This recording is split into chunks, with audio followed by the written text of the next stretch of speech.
네. 오늘 두 명밖에 없네요, 이거. 거의 과외가 돼버렸네요. 음, 오늘은 이제 마지막입니다. 오늘 배울 거는 이제 저번 시간에 배웠던 디스맵과 범프맵을 다시 한번 이제 디스맵과 범프맵을 한번 더 복습을 하고 그룹을 관리하는 것을 한번 배워보겠습니다. 그리고 이번에는 레이어드 맵이라고 추가로 한번 배워볼게요. 레이어드 맵은 약간의 또 눈속임 같은 건데 이거를 한번 제가 알려드릴게요. 그리고 저희가 저번에 카메라 시간 때 배웠던 GDEPS 값 기억하시죠? 네, GDEPS 값을 우리가 마야에서 조절을 할 수도 있지만 2D 프로그램 그 애프터 이펙트에서 조절을 또 더 눈으로 직관적으로 보면서 할 수가 있습니다. 좀 퀄리티는 떨어지는데 그게 조금 더 직관적이니까 오히려 더 빠를 때도 있긴 하거든요. 그러니까 퀄리티는 떨어지지만 우리가 눈으로 이게 보면서 하는 거라서 더 빠릅니다, 이게. 대신 퀄리티는 떨어지고요. 그리고 이제 모델링을 할 때 조금 더 유용한 기능들, 그게 디포머라고 하는데 디포머 기능을 살짝 맛보기로만 보여드리겠습니다. 왜냐면 유튜브에 더 많이 있거든요, 이런 강의들이. 그리고 이제 리깅도 아주 그냥 간단하게 한번 해보겠습니다. 자, 우리가 복합 서브 디비전, 이것은 제가 그 나눠드린 FBX 파일 있죠. 그거를 한번 열어보겠습니다. 그게 제가 그 잠깐 모델링한 파일인데 제가 다른 파일을 가져오면 문제될 수도 있으니까 제가 그냥 공부 겸 잠깐 연습을 했던 거거든요.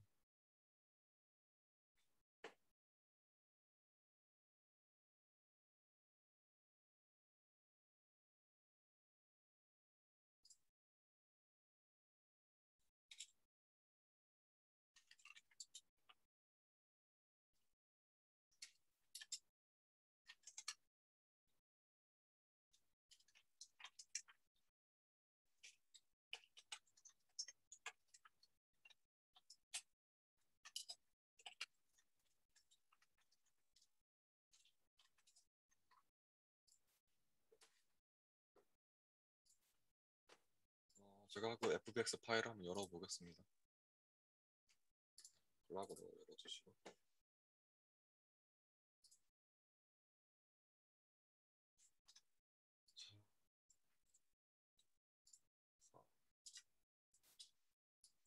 일단 싹 다 지우고요. 제가 나눠드린 FBX 파일을 한번 여시면은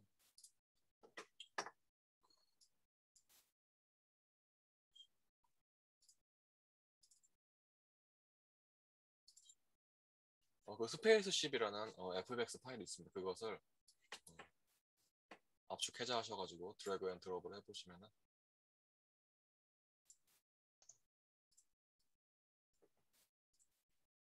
드래그 앤 드롭을 해보시면은 아마 이렇게 나올 거예요. 이거 제가 잠깐 모델링을 해봤었는데 그 서브 디비전 모델링에 대해서 여러분들이 다시 한번 아실 필요가 있을 것 같아요. 제가 지금 이게 3번 모드인 것 같은데 쫙 잡고 1번으로 바꿔볼게요. 1번.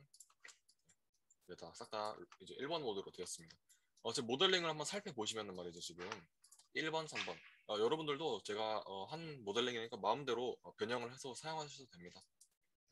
제가 퍼온 게 아니라 제가 한 거라서 상관이 없어요. 그래서 보시면은 이렇게 1번, 3번 와이어 프레임 끄시고 보시면은 이렇게 각진 부분에 엣지가 많이 몰려 있는 것을 보실 수가 있어요. 이게 제가 항상 말하던 그 서브 디비전 모델링의 가장 기초가 되는 겁니다. 여기도 지금 약간 각진 부분에 1번, 3번 보시면은 살짝 각이 져 있죠. 다른 부분보다는 그런 곳에 이렇게 엣지가 몰려 있는 것을 보실 수가 있습니다. 이렇게 뭉툭한 엣지 말고 좀 날카로운 엣지를 보시면 더 티가 확 나게 됩니다. 보시면 1번, 1번, 3번 왔다 갔다 할 때 엣지 부분에 즉 스페큘러가 맺히는 부분에 이렇게 엣지가 몰려져 있는 것을 보실 수가 있습니다. 확실히 많죠, 다른 부분보다. 이게 좀 널널한 곡선 부분에는 엣지가 적고 그리고 좀 타이트하게 좁혀지는 부분들 예를 들어 이런 부분은 더 티가 나죠. 좁혀지는 부분들은 엣지가 몰려있는 것을 보실 수가 있습니다. 그래야지 타이트하게 엣지가 생성이 되죠. 그리고 또 보시면은 또 모든 면이 다 사각형으로 형성되어 있는 것을 보실 수가 있습니다. 아무데도 삼각형이 없어요. 이런 데도 보시면 삼각형 같지만은 자세히 보시면 또 사각형이죠. 1각, 2각, 3각, 4각. 다른 것도 보시면은 아마 사각형이 없을 거예요. 제가 사각형을 최대한 없도록 모델링을 했습니다. 이런 것도 보시면 다 사각으로 되어 있고 또 일반 3번 왔다 갔다 했을 때 각이지는 부분, 스페큘러가 맺히는 부분들 네, 그런 부분들은 지금 다 엣지가 몰려져 있는 것을 보실 수가 있습니다. 왔다 갔다 했을 때. 그래서 여러분들도 이제 모델링을 하실 때 서브 디비전 모델링에 대해서 계속 공부를 하셔야 돼요. 만약에 이제 모델링을 조금 더 하고 싶으시다면 특히나 이렇게 약간 좀 기계적인 모델링을 하고 싶으신 분들은 특히나 그 서브 디비전 모델링에 대해서 이해를 하시는 게 좋습니다. 이런 기계적인 모델링뿐만 아니라 캐릭터 모델링도 마찬가지입니다. 보시면 이렇게 외곽 부분에만 엣지가 몰려져 있는 것을 보실 수가 있죠. 그리고 모두 다 사각형으로 되어 있는 것을 보실 수가 있어요.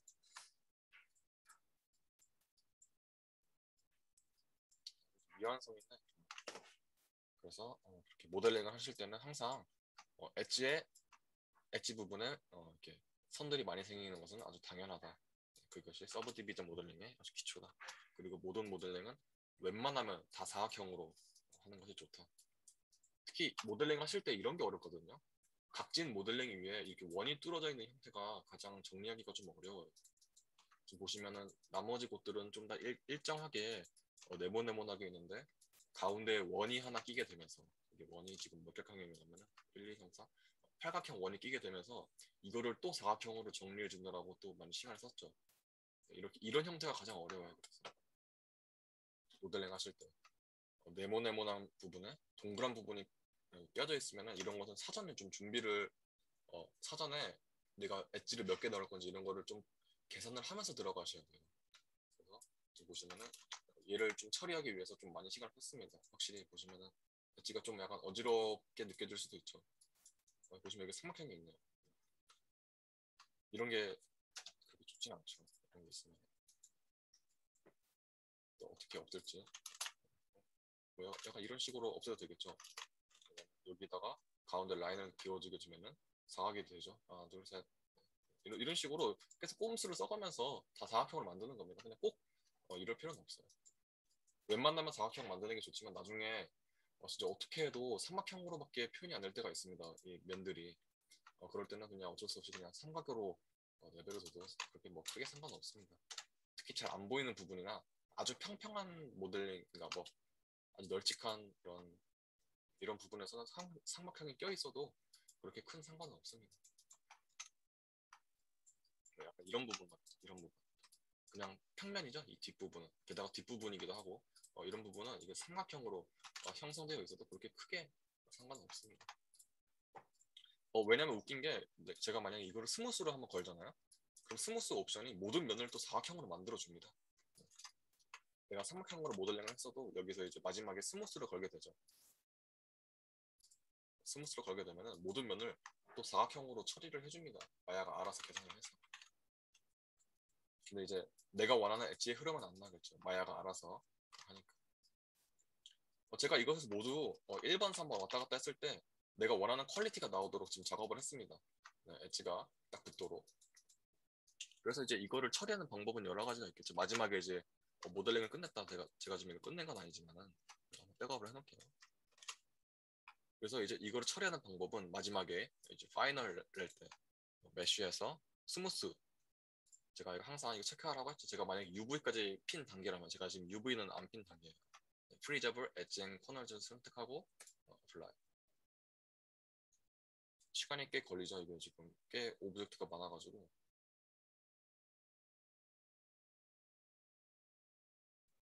너무 오래 걸립니다. 네, 뭐 이런 식으로 스무스를 한번 걸어서 하실 수도 있습니다. 제가 지금 이거를 괜히 했네요. 이거. 시간이 너무 오래 걸려가지고. 아이고야.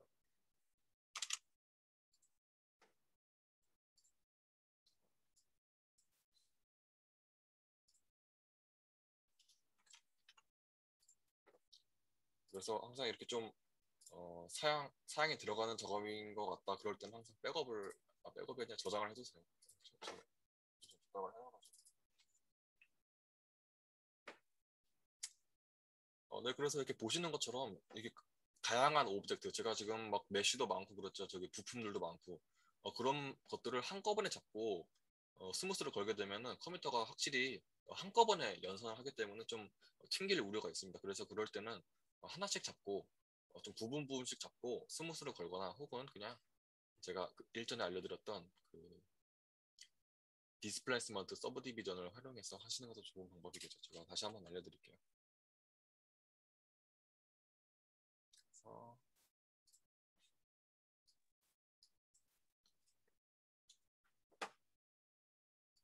드래그 앤 드롭을 해서 이거를 뭐 이런 식으로 지금 제가 아까 한꺼번에 잡고 스무스로 걸어버렸더니 컴퓨터가 멈춰버렸어요. 그래서 그럴 때는 부분 부분씩 잡고 메쉬, 스무스 정도는 컴퓨터가 괜찮네요. 네, 뭐 이런 식으로 스무스를 걸거나 이제 마지막 파이널을 낼 때 그럼 이제 이게 3번 모습이죠. 혹은 저는 그냥 가장 추천드리는 방법이 싹 다 잡고 Vray 쉐이프 탭에서 우클릭 이번에 싱글로 해야겠죠. 제가 아까 멀티플로 하게 되면 이게 어떻게 되겠어요? 이 부품마다 하나하나씩 다 디스플레이스먼트 노드가 생기겠죠. 네, 알아들으실 거라 생각을 해요. 네. 만약에 부품이 만약에 이런 식으로 좀 이게 세 개만 해볼게요. 여기는 훨씬 많겠죠. 이걸 잡고 그레이 멀티플로 하게 되면은 각각의 큐브마다 노드가 하나씩 붙어버립니다. 디스플레이스먼트가. 네, 이거를 각각 잡고 이번에 싱글로 아까는 멀티플로 했고 이번 싱글로 하게 되면은 하나의 노드로 처리가 됩니다. 그래서 저도 이거를 잡고 하나의 노드로 싱글 체크를 하도록 할게요. 여기서 어트리뷰트, Vray, 서브 디비전을 체크하시게 되면은 지금 눈으로 보시기에는 아무런 그 차이점이 없어 보여도 지금 Vray에서 렌더링을 거시게 되면은 스무스 모드로 걸리게 됩니다. 또한 Vray에서 세팅, 디폴트 디스플레이스먼트 앤 서브 디비전 맥스 서브디를 260, 256은 꽤 높은 값이에요. 이게 그래서 이거를 한 16이나 8 정도로 좀 내려서 하셔도 됩니다. 이거를 빅포트에서 체크를 계속 해보세요. 렌더링 거시면서 이 정도 퀄리티면 괜찮다. 그렇지만 이런 식으로 살짝만 렌더링 걸어볼게요.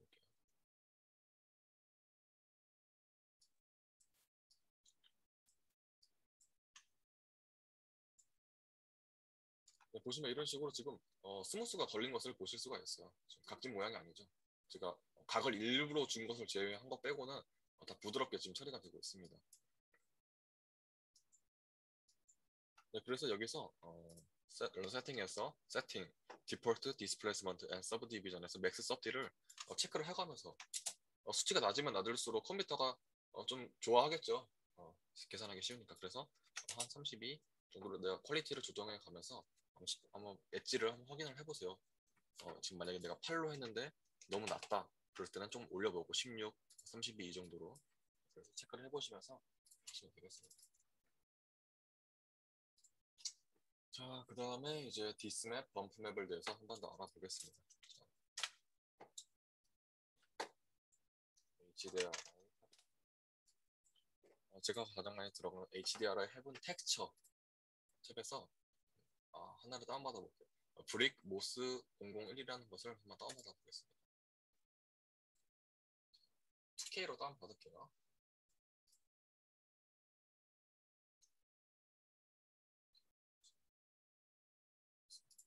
다운로드,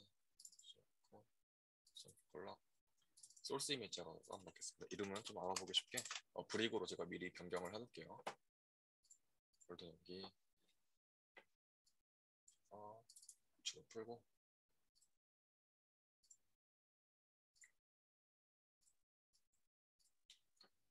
확인을 해보겠습니다.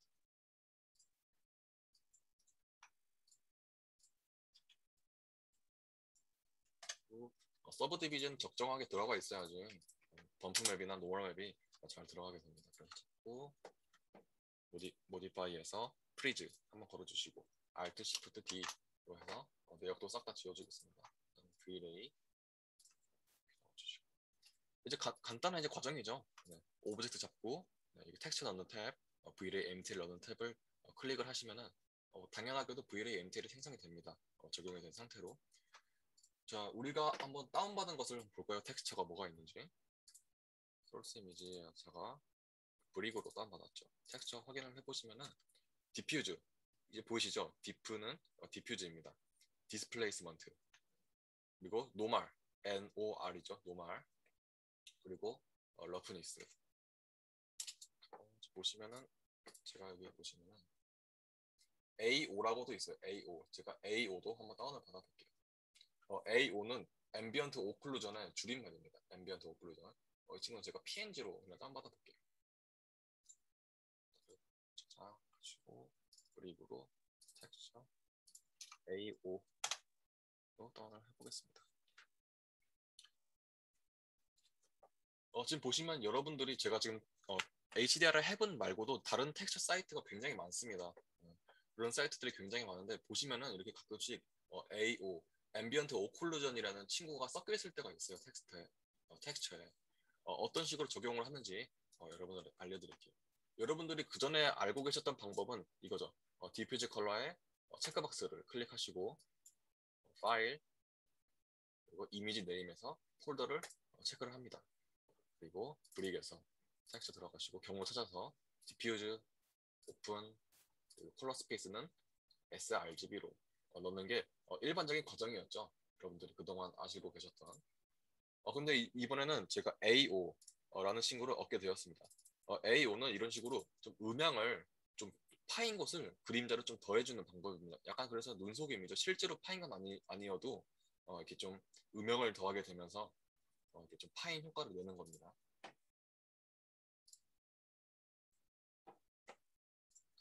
자, 그래서 디퓨즈 컬러를 이번에는 브레이크 컨디션으로 제가 끊어보겠습니다. 제가 지금 일전에 넣었던 텍스처를 끊어보겠습니다. 다시 취소해서 다시 돌아왔죠.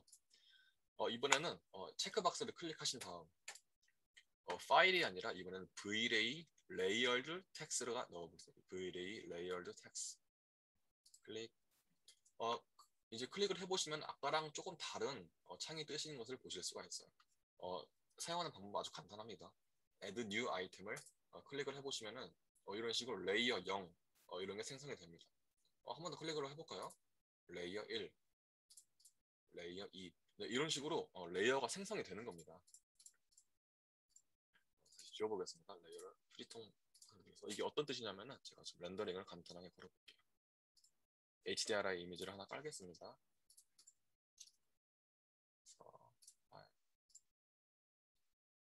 상위로 나가신 다음에 토마토 하나 간단하게 깔겠습니다. 그래서 저장 한번 하고 저장은 제가 안 했네요.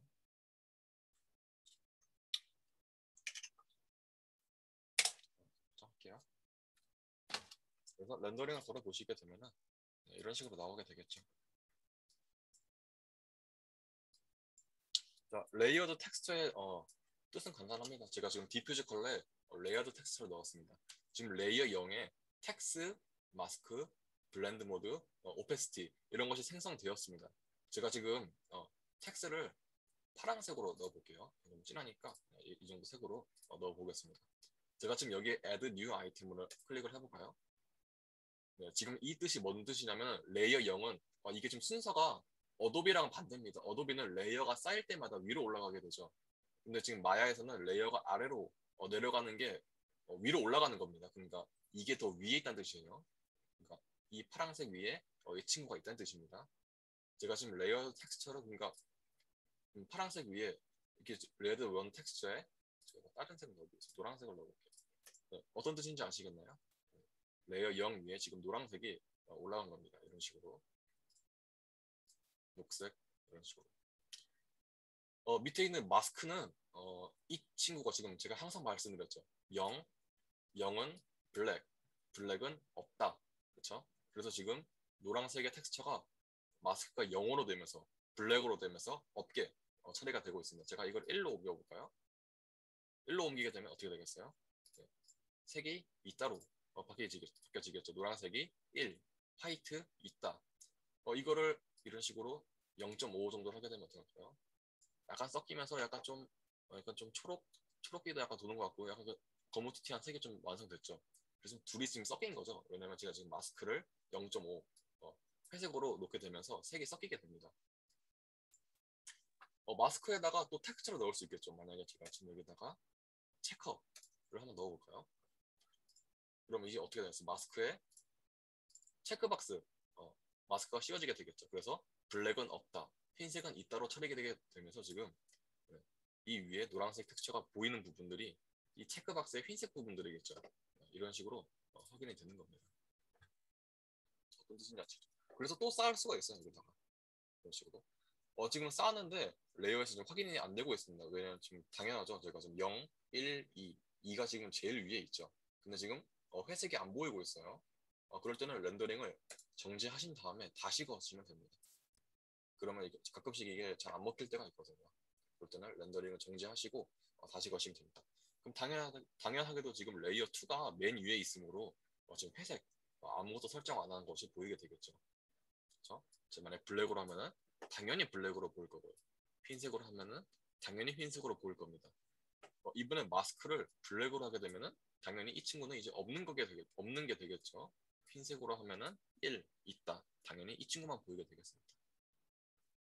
오페스티는 마스크와 약간 비슷한 개념입니다. 오페스티 1, 불투명도가 없다는 뜻이죠. 지금 이 친구는 지금 투명도가 있다. 네, 우리 포토샵에서 많이 배웠죠. 오페스티 모드로 조절해 가시면서 투명도를 또 설정을 해주시면 되겠습니다.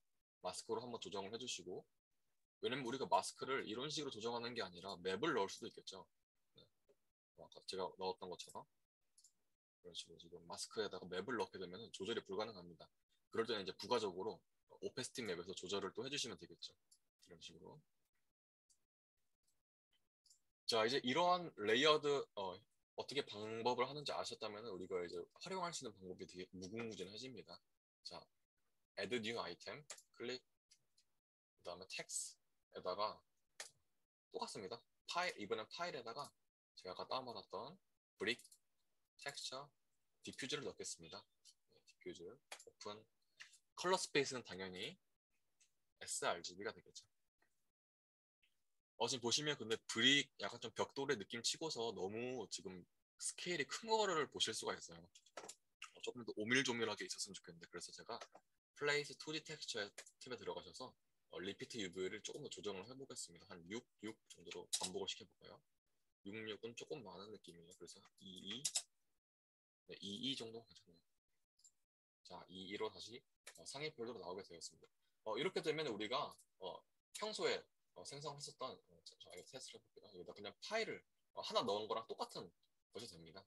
네, V레이 레이어드 텍스처에다가 텍스처 하나만 넣었으니까. 근데 우리가 텍스처를 하나만 넣을 거면은 V레이 레이어드 텍스처 노드를 쓸 필요가 전혀 없겠죠. 우리가 복수로 쓸 거기 때문에 이 노드를 쓴 겁니다. Add new item. 안 보이게 되겠죠. 안 보일 때는 이렇게 좀 텍스처 색을 살짝 바꿔보세요. 이런 식으로. 그럼 이런 식으로 다시 나오게 됩니다. 저장하시고. 자, 이번엔 텍스처 폴더에 파일, 아까 다운받았던 A5를 넣겠습니다. 오픈, 컬러 스페이스는 sRGB로 변경을 해줄게요. 자, 다시 나와. 제가 지금 이 친구를 반복을 시켰죠. UV를, 리피트 UV를 2, 2로 했습니다. 그럼 똑같이 이 친구도 2, 2로 맞춰주셔야 되겠죠. 또 2, 2로 맞춰주겠습니다. 2, 2. 자, 우리가 이제 또 아셔야 될 것은 이번엔 블렌드 모드입니다. 블렌드 모드. 네, 또 익숙한 친구들이 나왔죠. add, darken, multiply. 포토샵에서 있던 패널들이 마야에서도 있게 됩니다. 자, 제가 지금 가지고 있는 소스가 이겁니다. 지금 어떤 소스였죠? 이 소스죠. 이 소스 위에 이 친구를 올렸습니다. 음영을 주기 위해서 이 친구를 가져온 겁니다. 자, 여기서 퀴즈를 한번 내보겠습니다. 마지막 수업이니까 퀴즈를 내볼게요. 채팅으로 답해주세요. 이 친구의 블렌딩 모드는 어떤 친구로 설정을 해야 될까요? 자, 여기 오비가 있습니다. 자, 이 중에 답이 있어요. 한번 테스트를 한번 해보죠. 어떤 친구로 해야지 네, 음영이 생길까요? 제가 지금 하고 싶은 거는 어두운 부분을 더 어둡게 한번 처리를 해보겠습니다. 어떤 옵션을 체크해줘야지 이 친구의 화이트는 날아가고 블랙 부분만 인식이 되면서 블랙 부분이 더 어두워지게 처리가 될까요? 어렵죠? 아시는 분이 계실까요?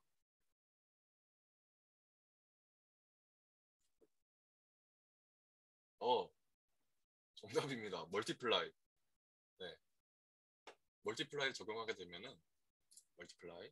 네, 어두운 부분이 더 어둡게 처리가 되게 됩니다. 제가 지금 이거를 어, A, B로 한번 나눠서 저장을 해볼게요. 죄송할 건 하나도 없습니다. 당연히 모르는 것이 당연한 겁니다.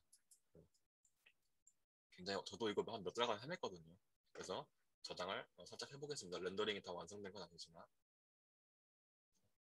여기 있는 것을 클릭을 하시면은 살짝 저장이 됩니다. A 모습이 저장이 됐고 이번에는 제가 아까 멀티플라이를 먹였던 친구를 이네이블 하신 다음에 한 번 더 저장을 하겠습니다. 그리고 A, B를 클릭을 해줄게요. 이 친구로 굉장히 쉽게 확인할 수가 있어요. A, 이쪽은 B. 이렇게 확인을 해보시면은 차이점이 좀 보이시나요? 네. 이쪽이 A, 제가 레이어 지금 이네이블 켰을 때 모습입니다. 앰비언트 오클루전 맵을 넣고 이 친구를 빼볼게요. 그럼 아까랑은 좀 확연히 다른 느낌이 나죠 지금. 네. 이 친구는 멀티플라이로 앰비언트 오클루전 맵을 넣었습니다. 이 친구는 안 나왔습니다. 이 친구도 뭐 나쁘진 않지만은 이 친구가 확실히 더 음영이 있어 보이죠. 네. 다시 AB를 풀겠습니다. 자, 그래서 앰비언트 오클루전 맵을 넣은 것과 안 넣은 것의 차이점이죠. 멀티플라이 반대는 애드죠, 애드. 애드나 뭐 스크린이 되겠죠. 스크린보다는 애드가 맞겠네요. 애드를 넣게 되면은 블랙 부분은 무시가 되고 화이트 부분은 더 밝아지게 됩니다. 앰비언트 오클루전은 이렇게 쓰이진 않겠죠. 네.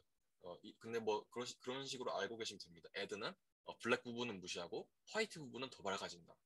이 반대의 개념은 멀티플라이. 뭐 스크린도 되겠죠. 스크린도 뭐 비슷한 개념이었죠. 블랙 부분은 버리고 화이트 부분은 더 밝아지게 된다. 오버레이는 어떤 뜻이었죠? 어두운 부분은 더 어둡게, 밝은 부분은 더 밝게.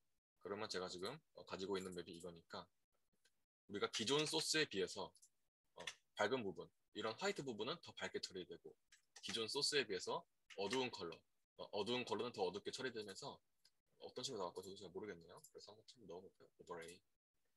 넣어보시면 약간 이런 식으로 좀 대비가 생기는 것을 보실 수가 있습니다. 자,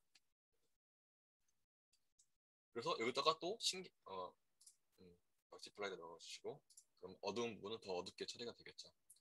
여기다 마스크를 또 넣으면 어떻게 될까요? 또 되게 신기한 게 되겠죠. 이번엔 마스크에다가 체커박스를 넣어볼게요. 잘 티가 안 나나요? 어떻게 보면 좀 티가 나기도 하죠. 지금 마스크가 생긴 부분에 네, 흰색 부분에 마스크가 있는 부분은 어렵죠. 멀티플라이가 들어간 부분이고 검은색 부분이 마스크로 된 부분은 안 보이게 됩니다. 그렇죠? 이것도 한번 저장을 해볼게요.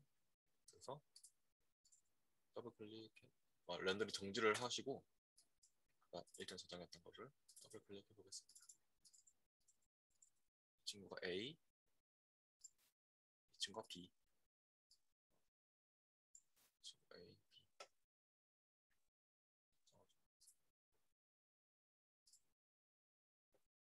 저장. 이 친구가 B, 이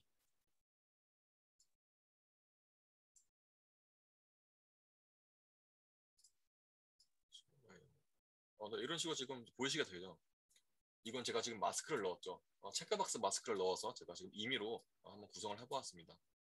그래서 이쪽은 지금 보이지가 않게 되고 이쪽은 보이게 되죠. 마스크의 부분이. 그렇죠? 다시 AB를 푸시고 그리고 부가적으로 또 오페시티 모드로 조정을 하실 수가 있겠죠. 렌더링 다시 걸겠습니다. 퍼스펙티브 모드로 이런 식으로 또 조정을 하실 수가 있습니다. 필요 없다면 브레이크 커넥션으로 끊게 되겠습니다. 이런 식으로 보시면 되겠죠. 그래서 가끔씩 우리가 텍스처를 다운받게 되면 이런 식으로 AO 또는 앰비언트 오클루전 뭐 이런 식으로 이렇게 좀 약간 흑백에 음영이 좀 들어간 텍스처 맵들이 하나씩 껴있는 친구들이 있어요. 지금 제가 다운받은 HDRI 헤븐에서도 다운로드 팩으로 다운받게 되면 그러니까 한꺼번에 다운받게 되면 AO가 없는데 이렇게 좀 부가적으로 너 필요하면 가져가라 이런 식으로 AO 맵이 하나 껴있었네요. 그래서 내가 음영을 좀 빡세게 주고 싶다. 그럴 때는 이렇게 AO 맵을 가져오셔서 없음 말고요. 그래서 가져오셔서 이번에는 다시 그래서 브레이 레이어드 텍스를 넣게 되면은 여러 가지로 레이어를 쌓게 되면서 넣으실 수가 있다. 바로바로 변하지 않으니까 살짝 이렇게 움직여 보시면은 다시 나오게 됩니다. 색을 변경하거나 혹은 레이어를 껐다가 다시 걸어주세요. 이게 한꺼번에 인식이 안 돼가지고 한 번에 이렇게 좀 해주시면 됩니다. 약간 버그 같은 거죠. 자, 그다음에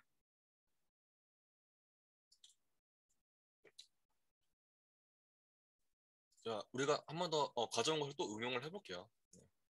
그래서 한번 그대로 한번 다시 해볼까요? 내가 벽돌에 텍스처를 넣고 싶다. 그랬을 때는 다시 그대로 한번 적용을 해보겠습니다.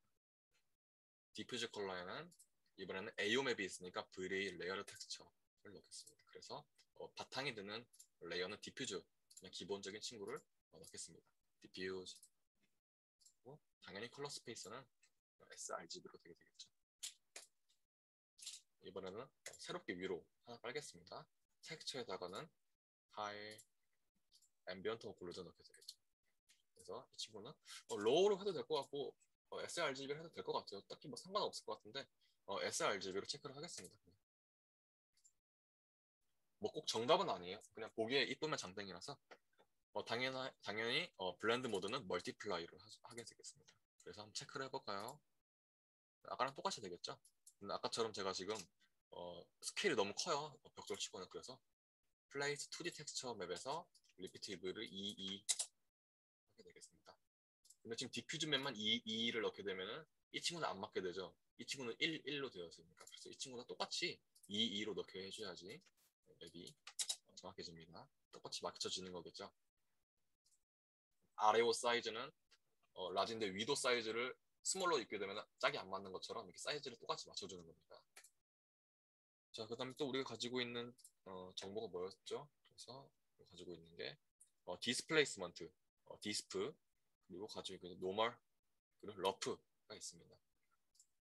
그래서 리플렉션 컬러는 흰색으로 냅둬주시고 지금 글로시니스죠? 우리는 러프니스 쓸 거기 때문에 유즈 러프니스를 체크 그리고 맵을 넣어볼게요. 파일 러프니스 저장을 한번 하겠습니다. 러프니스 맵도 당연히 곱하기 2로 해줘야지 맞겠죠. 리피트 UV를 2, 2 체크를 해주겠습니다. 자, 그 다음에 유즈 러프니스 넣었고 우리가 가지고 있는 게 이제 노말과 디스플레이스먼트입니다. 보시면은 디스플레이스먼트 맵이 흰색과 검은색, 그레이 스케일로 형성된 것을 보실 수가 있어요. 이것은 근데 꼭 정답은 아니에요. 그러니까 정답이 아니라는 게 이 맵을 꼭 디스플레이스먼트로 반드시 써야 되느냐 그건 또 아니라는 뜻이죠. 제가 아까 맵을 썼던 것처럼 그냥 앰비언트 오클루전에 넣어도 돼요. 이런 식으로. 이 디스플레이스먼트 맵이 어쨌든 간에 흑백 맵이니까 멀티플라이를 하게 되면은 어두운 부분은 더 어둡게 되겠구나. 이런 부분을 확인을 하셔가지고 그냥 이런 식으로 꼭 넣으셔도 됩니다. 그러니까 한마디로 디퓨즈가 꼭 디퓨즈에 들어갈 필요는 없고 웬만하면 디퓨즈에 들어가는 게 좋겠죠. AU로를 꼭 AU로는 용도로 사용할 필요도 없고 이 맵을 예를 들어서 러프니스 맵에 넣으셔도 되고요. 뭐꼭 정답은 아닙니다. 그냥 추천 경로인 거예요. 일종의 러프니스 맵을 어디 넣어도 되고 이런 식으로 꼭 정답은 아니니까 여러분들을 한번 맵을 확인해 보시고 이 맵은 어디에 쓰는 게 더 이쁘겠다 이런 것을 한번 확인을 해보시면 됩니다. 근데 웬만하면 여기서 추천해 주는 게 가장 이쁘게 나오긴 하겠죠. 그래서 메탈리스는 당연히 0이죠. 돌은 메탈이 아니니까. 제가 주로 쓰는 방법은 그래서 이 친구를 한번 이번엔 범프 맵에 넣어볼게요. 만약에 이 친구가 범프 맵으로 나왔다. 그래서 여러분들이 약간 헷갈리시는 게 있어요. 맵 타입이 범프 맵, 노멀 맵. 제가 노멀 맵은 노멀 맵 인 탄젠트 스페이스 이것만 쓰라고 해서 나머지는 안 씁니다. 그래서 우리가 범프 맵도 있고 노멀 맵도 있는데 두 개를 중복해서 쓸 수는 없는 건가? 확실한 거, 제가 미리 말씀드리지만 두 개를 같이 썼을 때 퀄리티가 훨씬 더 높아집니다. 근데 지금 두 개를 쓸 수가 없죠. 범프맵만 넣게 되면은 범프맵 하나만 넣게 되고 노멀 맵을 넣고 싶으면은 노멀 맵만 넣게 됩니다. 그러니까 노멀 맵을 넣게 되면은 범프 맵은 버려지게 되죠. 난 두 개 다 넣고 싶은데. 자, 그래서 어떤 식으로 넣느냐? 저는 우선 V-Ray MTL에다가는 노멀 맵은 체크를 해줍니다. 일단 범프 맵은 잠깐 내려둬요. 잠깐 있으라고 하고. 그래서 노멀 맵, 인탄젠트 스페이스를 체크 맵에다가 넣어줍니다. 파일, 노멀, NOR이 노멀의 줄임말입니다. 컬러 스페이스는 당연히 로우로 되어 있어야 됩니다. 이 친구 텍스처도 당연히 또 리프트 UV를 2로 해줘야겠죠. 지금 우리가 위에 옷은 다 라지 사이즈 옷 입고 있는데 이 친구가 혼자만 스몰 사이즈 입게 되면은 당연히 안 맞는 것처럼 똑같이 리프트 UV를 2로 해줘서 스케일감을 맞춰주는 겁니다. 범프 멀투로 우리가 스케일감을 조절할 수가 있었죠. 영어로 해보면은 스케일감이 하나도 없게 되는 거고 만약에 내가 예를 들어 뭐 10 이 정도로 하게 되면은 10의 스케일감이 튀어나오게 되는 겁니다. 그래서 여러분들이 보시고 적당한 수치를 찾으시면 돼요. 정도로만 체크를 해볼게요. 그래서 지금 보시면은 적당하게 지금 외곽의 형태는 변형이 없죠. 그렇죠? 이런 식으로 변형이 있는 것처럼 보여도 변형이 없는 거예요. 지금 정육면체의 형태입니다. 지금 알파 맵을 한번 해드려 볼까요? V-Ray, 옵션, 인비지블 알파를 해석해 보시면 지금 쭉쭉 뻗어 있는 것을 보실 수가 있어요. 그러니까 이게 지금 실제로 오브젝트 변형이 없는 그러니까 우리 눈에 마치 튀어나와 있는 것 같이 속이고 있는 거죠. 지금 우리 눈을 이게 바로 노멀과 범프맵의 개념이었습니다. 이거를 실제로 변형시키는 것은 디스플레이스먼트의 운영이었죠. 한번 그럼 우리 한번 디스플레이스먼트를 한번 먼저 넣어볼까요? 디스플레이스먼트 맵을 저는 범프맵과 디스맵 한번 두 개를 번갈아 가면서 넣어보겠습니다. 자, 디스맵 넣는 방법도 간단했죠. 자, 넣고 싶은 친구를 오브젝트를 클릭해 주신 다음에 여기 있는 우들투들한 친구를 우클릭 하신 다음에 싱글로 넣겠습니다. 싱글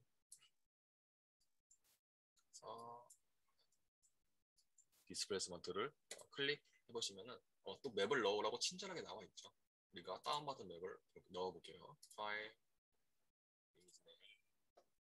디스프 디스플레이스먼트의 약자입니다. 디스프 여러분들이 이 이름을 보시고 좀 파악을 하셔야 돼요. 왜냐면 아주 친절하게 이 친구가 풀 네임을 다 적어주진 않아요.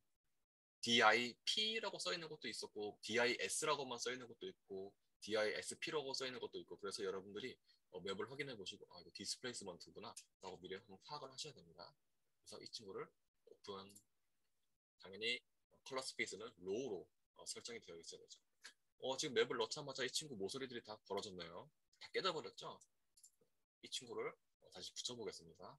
그래서 어트리뷰트 V-Ray 이 친구를 두 개를 체크를 해주셔야지 우리가 이것저것 또 설정을 추가할 수가 있는 거예요.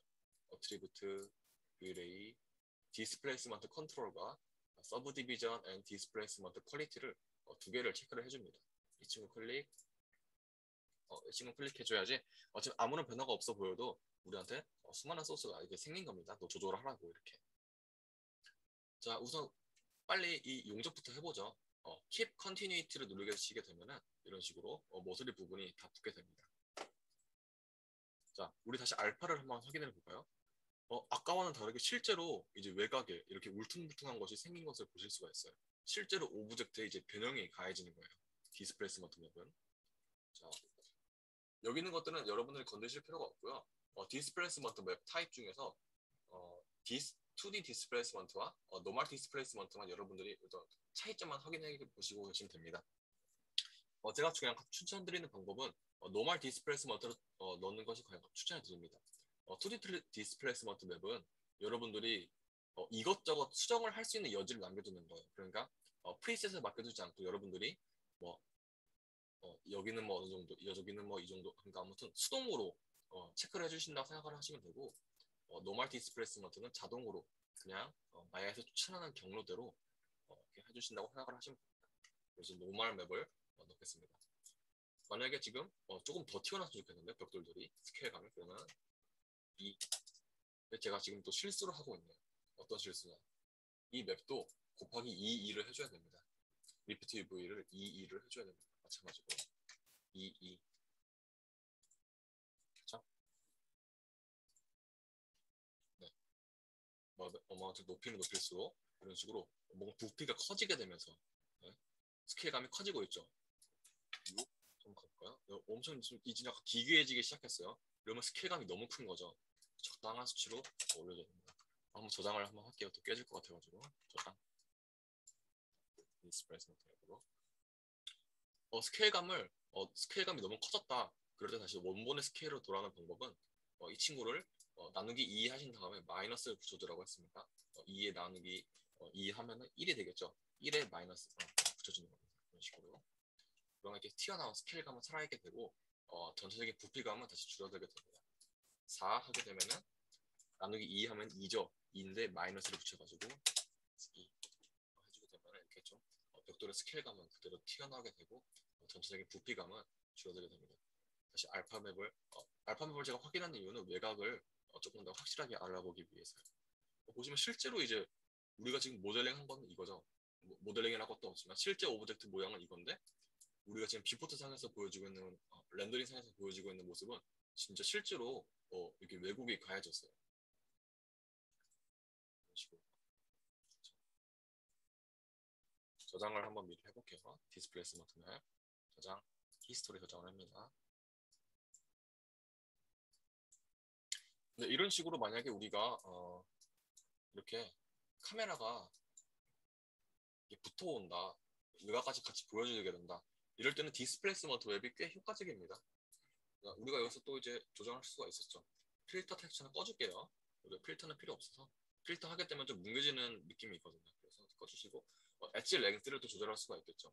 엣지 랭스의 길이가 줄어들면 줄어들수록 수치가 줄어들면 줄어들수록 퀄리티가 높아진다고 제가 말씀을 드렸어요. 엣지 랭스를 2 혹은 1 이렇게 가게 되면 수치를 낮추면 낮출수록 퀄리티가 높아집니다. 그 반대로 맥스 서브 디비전은 수치가 높아지면 높아질수록 퀄리티가 높아지게 됩니다. 8, 이 정도로 한번 해볼게요. 또 컴퓨터 깨질 수 있으니까 저장 다시 한번 해볼게요. 아무튼 그걸 알고 계시면 돼요. 엣지 랭스는 이게 어떻게 생각하시면 되면 이렇게 최소 선분의 거리라고 생각하시면 될 것 같아요. 그래서 엣지 랭스의 길이가 짧으면 짧을수록 우리가 디테일하게 표현을 할 수가 있고 엣지 랭스가 길어지면 길어질수록 좀 약간 뭉툭하게 표현이 됩니다. 반면에 맥스 덥디는 수치가 높아지면 높아질수록 퀄리티가 높아진다. 그렇게 큰 차이는 없는 것 같아요. 근데. 자, 그래서 만약에 우리가 이게 메인 오브젝트다. 그럴 때는 저는 주로 디스플레이스먼트 맵을 씁니다. 실제로 오브젝트의 변형이 가해지는 게 눈으로 보이기도 좀 자연스럽거든요. 근데 이 친구는 디스플레이스먼트 맵은 좀 데이터를 좀 많이 잡아먹어요. 그리고 렌더링 시간도 확실히 오래 걸립니다. 실제로 오브젝트의 변형을 가하는 거라서. 근데 만약에 이 친구가 카메라상에서 이렇게 멀리 떨어져 있어요. 만약에 이런 식으로. 그럼 이 친구한테 굳이 디스플레이스먼트 맵을 먹일 필요는 없어요. 왜냐면은 외곽면도 잘 보이지 않을 뿐더러 지금 보시면 거의 일자죠. 네. 외곽면도 잘 보이지 않을 뿐더러 우리 눈에 그냥 쉽게 스쳐 지나가는 친구입니다. 근데 이 친구한테 굳이 고퀄리티의 디스플레이스먼트 맵을 먹일 필요는 없어요. 전 이럴 때 주로 쓰는 방법이 범프를 그냥 먹입니다. 범프. 범프가 또 효과는 괜찮고 그리고 또 데이터도 많이 잡아먹지 않아서 저는 범프 맵을 쓰게 됩니다. 이 친구를 지워볼게요. 당연히 우리에게 다시 원래 형태로 돌아가게 되었습니다. 자, 범프 맵을 먹이는 방법을 제가 한번 설명을 해드렸던 것 같아요. 잠깐. 자, 그래서 이 친구의 MTL을 제가 미리 범프 맵을 먹이기 전에는 MTL 이름을 좀 미리 바꿔주시는 것이 좋습니다. 그 이유는 제가 바로 설명을 해드릴게요. 그래서 이 친구 이름은 스톤 S로 한번 해볼게요. 스톤 S로 이름을 제가 미리 바꿔두었습니다. 알아보기 쉽게. 우리가 지금 쓴 건 노멀 맵을 썼죠. 이번에 제가 디스 맵을 가지고 범프 맵에 한번 넣어볼 거예요. 디스 맵과 범프 맵은 그냥 서로 친구라고 생각하시면 돼요. 상황에 따라서 바꿔서 쓰시면 됩니다. 우리가 지금 그래서 노멀 맵을 썼는데 이 범프 맵은 도대체 어떻게 쓰느냐? 자, 여기 보시면 당구공 모양의 이게 하이퍼 쉐이드 탭입니다. 하이퍼 쉐이드 탭. 이 친구를 클릭을 해볼게요.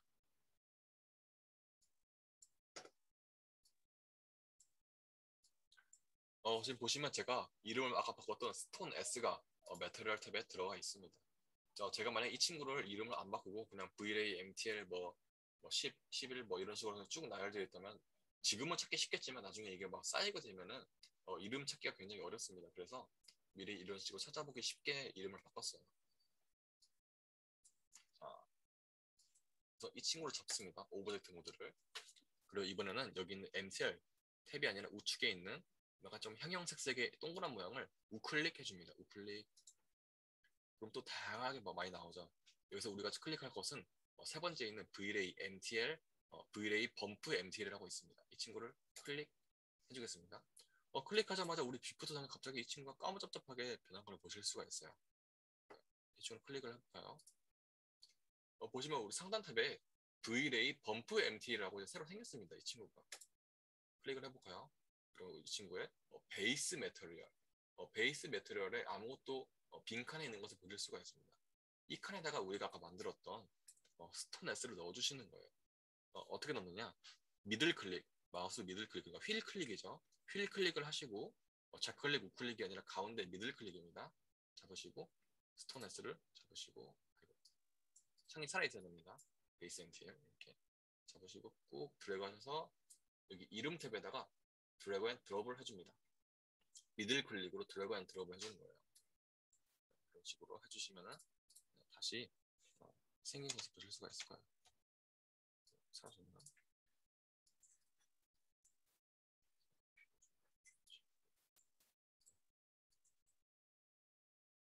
사라졌네, 이 친구가.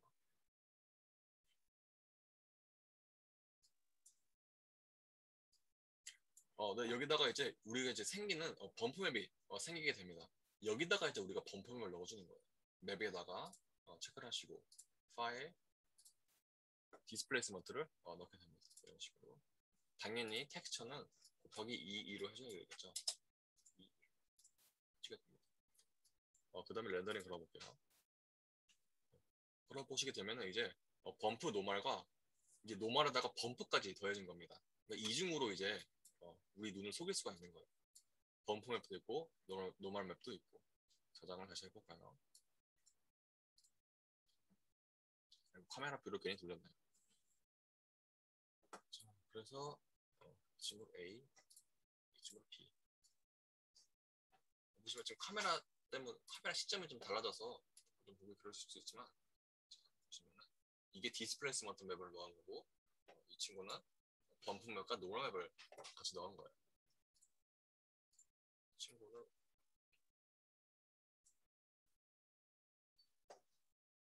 아마 노멀 맵만 넣었던 것 같아요. 이 친구는. 그래서 우리가 노멀 맵과 범프 맵을 같이 넣었을 때 그 시너지가 더 가중됩니다.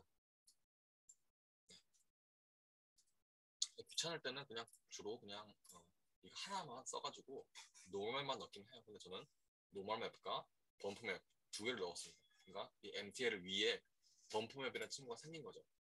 범프 MTL이라고 따로 있는 겁니다. 범프 맵 넣으라고.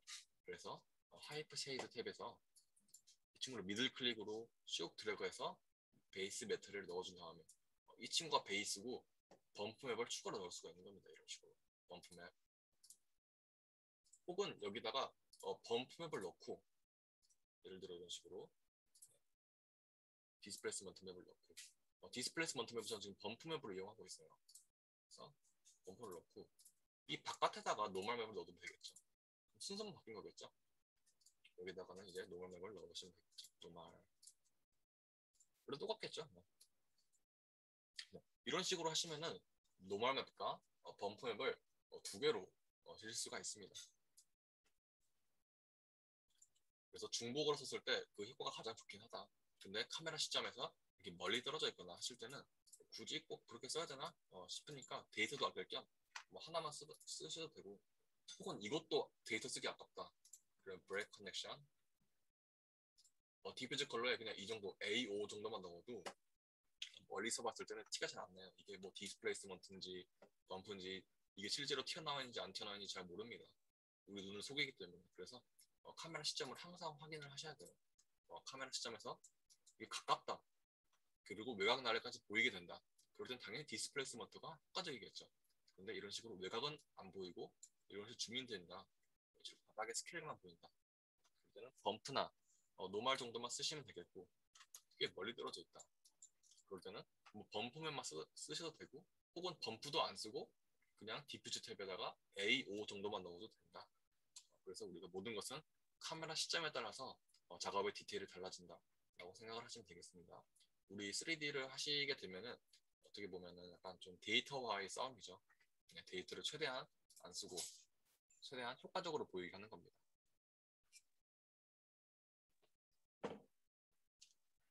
그래서 우리가 이것도 알아봤고 오늘도 그냥 약간 좀 빨리 끝내고 그냥 쉬는 시간 없이 진행을 하도록 할게요. 자, 그 다음에 폴리 모델링에서 이번엔 GDS 값을 한번 다시 뽑아보겠습니다. 다시 복습할 겸 다시 한번 해볼게요. 그래서 그냥 임의로 9 하나 설정해줬어요. 모두. 그래서 컨트롤 D 좀 뽑아주고 Shift D, Shift D, Shift D 계속 누르고 있어요. 그러면 계속 복사가 되겠죠.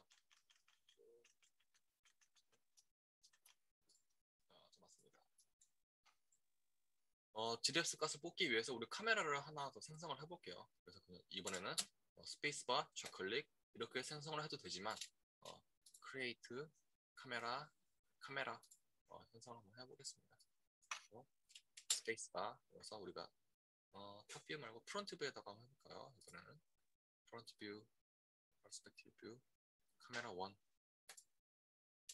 카메라 1 들어가니까 갑자기 검해져요. 왜냐면 지금 이 친구가 이 구 안에 들어가 있었기 때문이에요. 보시면은 이런 식으로 카메라 시점을 맞춰서 우리가 지금 이게 사이즈가 몇일까요? 사이즈가 보시면은 960540인데 1280 720으로 하죠. 1280 720 그래서 뷰 딱 맞추신 다음에 GDS 값을 알아보기 위해서 원근감을 보기 위해서 이런 식으로 카메라를 살짝 맞춰줄게요. 그러면은 가까이 있는 친구와 멀리 있는 친구의 차이가 두드러지겠죠. 그래서 이름도 보시고 아웃트리뷰트 탭에서 포컬 렌스를 몇으로 해볼까요? 35면 그냥 적당할 것 같아요. 그래서 어트리뷰트, Vray, 피지컬 카메라, 어트리뷰트, Vray, 피지컬 카메라 커주셔야지 우리가 다양한 속성들을 수동으로 조절할 수 있다고 했어요. 실제 카메라를 다루는 것처럼. 그래서 우리가 건드실 것은 F 넘버, 셔터 스피드, ISO, 실제 카메라 똑같은 원리로 작동을 하게 됩니다. 그래서 우리가 줌을 맞추려면은, 그러니까 초점을 맞추려면은 스페시파이 포커스를 클릭하신 다음에 우리가 디스플레이, 헤더 디스플레이에서 그 오브젝트 디테일을 체크 온 하시면은 여기 우측 상단에 이런 정보들이 뜹니다. 그래서 이 친구를 보시고 distance from 카메라 75.069 이 친구를 보시면은 180.389 391.028 이 수치를 기억을 해두셨다가 예를 들어 여기다가 초점 맞추고 싶다. 그럼 110.175 그래서 110.175를 그대로 복사 붙여넣기 하시면 됩니다. 포커스 디스턴스에다가 110.175를 그대로 넣으시면 여기다가 초점이 맞춰지게 되겠죠. 자, 그게 바로 depth of field의 기본이었습니다. 당연히 enable depth of field를 체크를 on 하셔야 되겠죠. 그리고 specify focus를 클릭하시고 네, 뭐 여기다가 맞추고 싶다. 75 정도만 기억하시고 뭐 75.069까지 기억하실 필요 없어요. 75 하고 75를 여기다 입력을 하시면은 여기에 초점이 맞춰지게 되고 나머지는 다 블러로 처리가 되게 됩니다. 블러가 너무 심하다. 그럴 때는 우리가 F 넘버 값을 높여주면 되겠죠. 카메라의 원리랑 똑같죠. 조리개가 닫히면 닫힐수록 블러가 좀 작아지게 됩니다. 하지만 그만큼 어둡게 됨으로써 우리가 셔터 스피드나 ISO를 조절을 해서 이미지 밝기를 맞춰주시면 되겠죠. 근데 이게 퀄리티는 굉장히 좋습니다. 실제로 이 피지컬 카메라에서 블러를 사용하시는 것이 퀄리티는 좋아요. 블러의 느낌도 좋고. 근데 우리가 만약에 움직이는 영상이어서 이 친구의 초점을 앞뒤로 막 봐야 된다. 그럴 때는 우리가 이 친구를 조절하는 게 쉽지가 않거든요. 실제로. 실제 카메라에서도 초점을 맞추는 것이 그렇게 쉬운 일은 아닙니다. 막 왔다리 갔다리. 그래서 떤 식으로 표현하게 되냐면 우선 Enable Depth of Field를 꺼줍니다. 네. 그리고 렌더링 걸어볼게요. 아이고 너무 어둡죠. 그래서 우리가 적당하게 밝기만 한번 맞춰도록 할게요. 셔터 스피드를 20 정도로 할까요? 20 그리고 ISO로 500 정도로 정도로만 하죠. 그리고 원근감을 조금 더 잘 살리기 위해서 한 20 정도로 해볼까요? 20, 20, 35로 하죠 그냥. 35 정도로 해서 잠시만 카메라만 주겠습니다.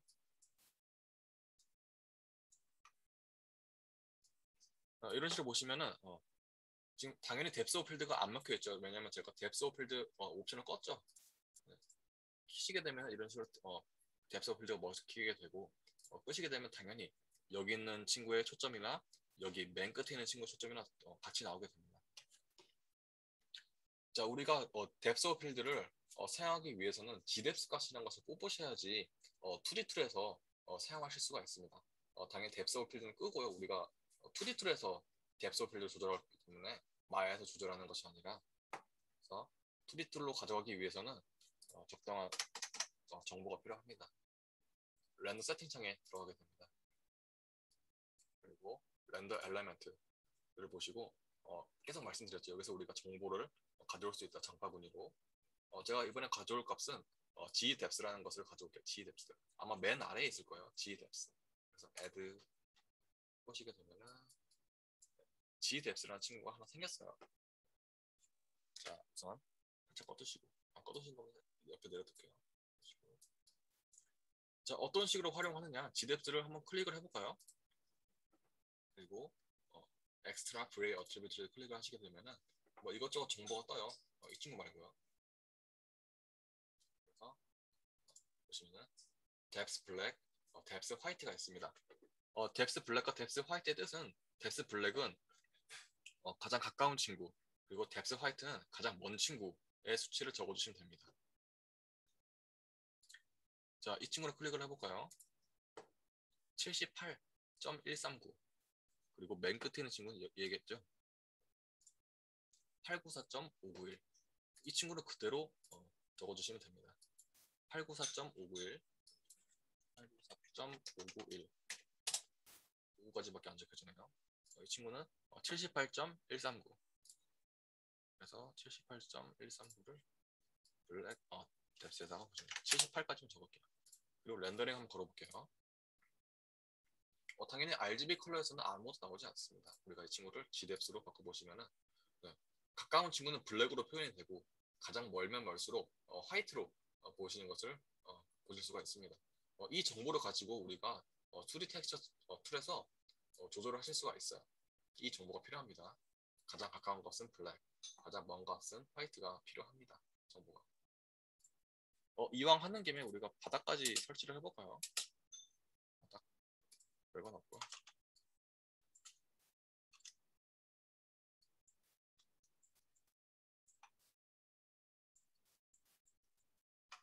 스케일을 쭉쭉 늘려주겠습니다. 쭉쭉. 자, 그래서 딱 맞춰주겠습니다.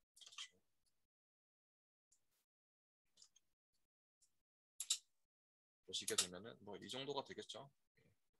렌더링 걸어보시게 되면은 네, 이런 식으로 활용이 됩니다. 앞에 있는 친구는 블랙, 뒤로 갈수록 화이트 이 정보값이 필요합니다. 그래서 우리가 렌더링 한번 걸어볼게요.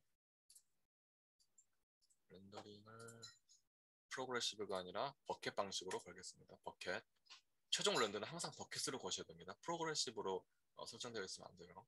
프로그레시브는 전반적으로 렌더링을 한 장 한 장씩 검으로써 그냥 형태만 정도만 확인하는 겁니다. 비주얼 정도만. 그래서 최종적으로 볼 때는 항상 버켓으로 확인하죠. 바닥을 너무 파고 있는 것 같으니까 사이드에서 보죠. 딱 찍도록 하겠습니다. 그래서 이제 렌더링 걸기 위해서 여기 지금 정지하시고 맨 우측에 있는 주전자로 걸어야지 최종 렌더가 됩니다. 그래서 우리가 카메라 뷰가 카메라 원형 되어 있죠. 여기서 우리가 이 친구를 이거 너무 빠르게 됐나? 네, 클릭하시게 되면은 내가 지금 마우스가 있는 부분부터 렌더링이 최대한 되게 됩니다. 여기 있는 친구를 클릭하시게 되면 지금 렌더링이 너무 빨랐어요.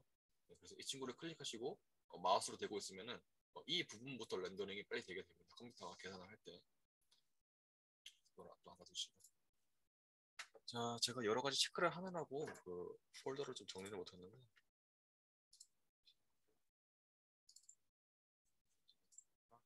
폴더 0827 뎁스로 하겠. 항상 영문자가 먼저 나오도록 해주세요. 그냥 오류를 최대한 줄이기 위해서 뎁스 0827로 경로를 컨트롤 C 넣겠습니다. 그래서 접고 Save all image channels to separate files 클릭하시고 이미지 경로를 그대로 복사 붙여넣기 해줍니다. 그래서 이 친구 이름도 뎁스 0827까지 해줄까요? 세이브 해주시면은 우리가 이제 이미지들을 볼 수가 있겠죠. RGB 채널, 그냥 일반적인 RGB 채널, 그리고 뎁스 채널이 생겼습니다. 뎁스 채널을 이용하는 방법은 애프터 이펙트를 사용해서 한번 해볼게요.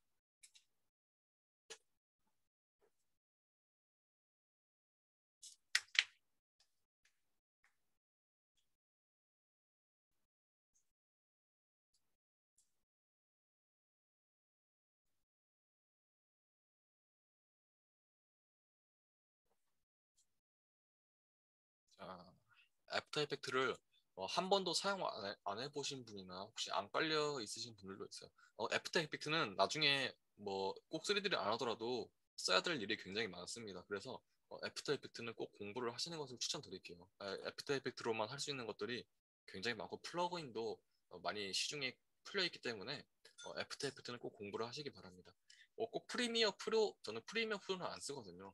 잘 못 쓰기도 하고 애프터 이펙트로도 다양한 것이 가능하기 때문에 프리미어 프로에 전혀 꿀리지가 않아요. 그래서 공부하실 때 프리미어 프로보다는 저는 애프터 이펙트를 추천드립니다. 자, 우선 애프터 이펙트랑 사용을 해보겠습니다. 여기서 더블 클릭 해보시면은 소스를 불러오실 수가 있죠.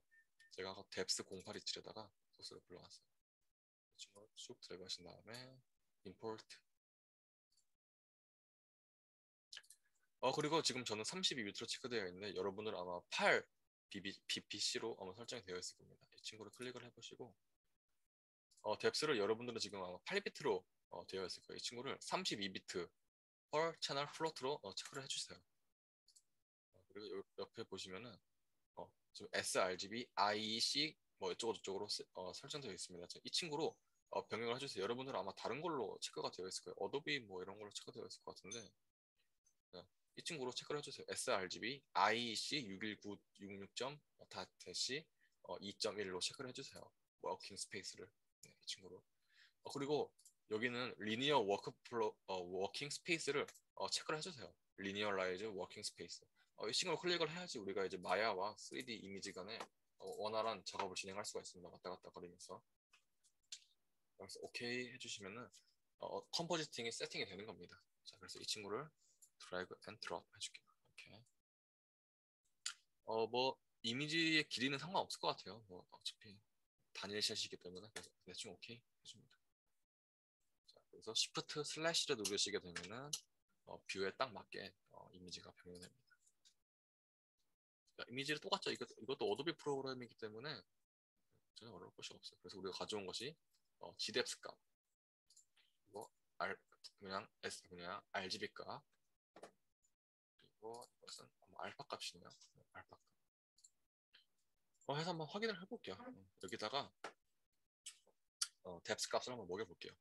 어떤 식으로 하냐면은 레이어, 뉴, adjustment 레이어를 클릭하십니다. adjustment 레이어의 특징은 간단합니다. 보시면은 adjustment 레이어 하위에 레이어들은 모두 이 친구의 통제를 받는다는 뜻이죠. 그러니까 제가 이 친구를 변경을 하게 되면은 이 친구의 레벨 값도 조정이 되고 이 친구의 레벨 값도 조정이 되는 겁니다. 제가 adjustment 레이어에다가 추가를 하게 되면은 그런 특징이 있습니다. 그래서 뭐 여기다가 색상을 변경하셔도 되고 하시게 되면은 adjustment 레이어의 하위는 모두 다 선택이 되게 됩니다.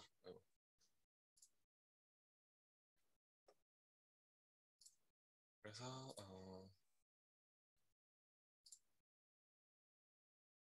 레벨 지우고 여기다가 제가 카메라라고 치시게 되면 카메라 렌즈 블러라고 나와 있습니다. 이 친구를 adjustment 레이어에다가 그대로 드래그 앤 드롭 해주셔도 되고 그냥 더블 클릭 해주셔도 됩니다. 저는 드래그 앤 드롭을 할게요. 드래그 앤 드롭 해주시게 되면 갑자기 모든 것이 다 뿌얘지게 되면서 마치 우리가 뎁스 오브 필드를 설정한 것처럼 나오게 됩니다. 그렇죠? 자, 우리가 해주셔야 할 거는 우리는 소스가 있죠, 지금. 뎁스라는 친구가 있어요. 그래서 이 친구를 레이어에다가 클릭, 그리고 뎁스, g뎁스를 클릭을 해주시게 됩니다.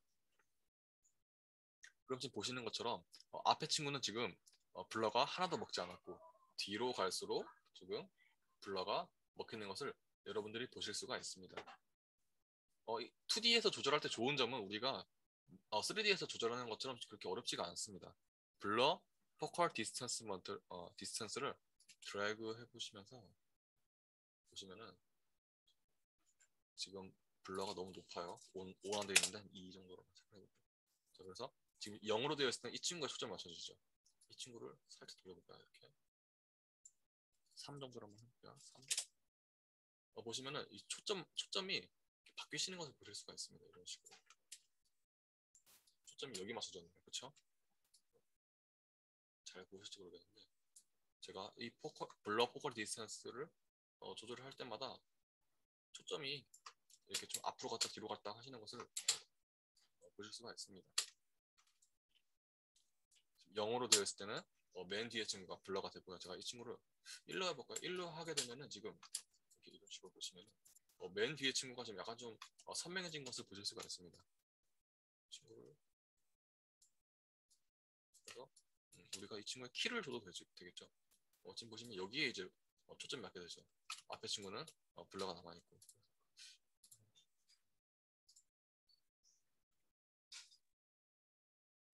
세니까 네, 뭐 이런 식으로 우리가 초점을 조절할 수가 있습니다. 지금 보시면 여기에 이제 초점이 맞춰졌네요. 그렇죠? 이런 식으로 우리가 여기서 이걸 한다고 치면은 만약에 마야 3D에서 치게 되면 좀 까다롭겠죠. 우리가 포컬 디스턴스를 막 이런 식으로 조절을 해가면서 체크를 해야 될 겁니다. 그래서 일일이 렌더링 상태도 확인을 해야 되고 근데 여기서는 그냥 뭐 간단하게 그냥 간단하게 키만 줘도 되겠죠. 뭐 주고 1초 뒤에 뭐 이렇게 뭐 해도 그러면은 이렇게 키가 먹겠죠. 그래서 2D 툴에서 에펙을 렌더링 거는 것이 훨씬 더 빠르기 때문에 저는 퀄리티가 떨어지지만 상황에 따라서 이렇게 2D 툴로 GDX 값을 결정하셔도 됩니다. 보시면은 초점이 이제 여기 갔다가 이렇게 왔다 갔다 하는 걸 보실 수가 있어요. 그래서 Adjustment 레이어를 추가를 하신 다음에 여기에 카메라 렌즈 블러를 드래그 앤 드롭 해서 넣습니다. 혹은 더블 클릭. 그래서 여기다가 뎁스 마스크를 넣습니다. 우리가 가져온 gdepth 값이라는 정보가 있죠. gdepth 값을 넣고 블러 포컬 디스턴스를 통해서 블러의 초점이 어디 맞을 건지를 조절하실 수가 있고 그리고 블러 레디어스를 통해서 너무 과하게 되면 깨지게 돼요. 그래서 적당한 수치를 넣게 되면서 조절하실 수가 있다.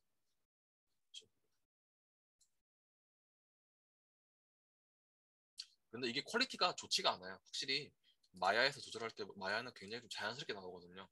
근데 에펙에서 조절을 하시게 되면은 블러의 질이라든가 이런 것이 그렇게 뭐 좋진 않습니다. 그래서 될 수 있으면 마야에서 하시고 그렇게 뭐 중요한 씬이 아니다. 그럴 때는 이런 식으로 카메라 렌즈 블러를 통해서 하시는 것도 괜찮습니다. 그래서 이런 식으로 조절을 하실 수도 있다는 것을 알게 되시면 되겠습니다. 자, 한번 다 싹 다 지워볼게요. 다시. 이제 모델링을 할 때 이쪽은 가려주도록 할게요. 그래서 LOD 비지빌리티를 클릭하시게 되시면은 이 친구는 안 보이게 됩니다. 모델링을 하실 때 저도 그렇게 뭐 자주 쓰진 않지만 그래도 꽤 유용한 친구들을 사용을 해볼게요. 그래서 우선 이 친구를 길게 늘려드려서 T 누르신 다음에 헤이트 값을 어느 정도로 늘려드릴게요. 그리고 Alt Shift D 모디파이에서 프리즈 한번 해주시면 다시 이 친구 원 상태의 형태로 되는 겁니다. 디폼 클릭을 하신 다음에 보시면은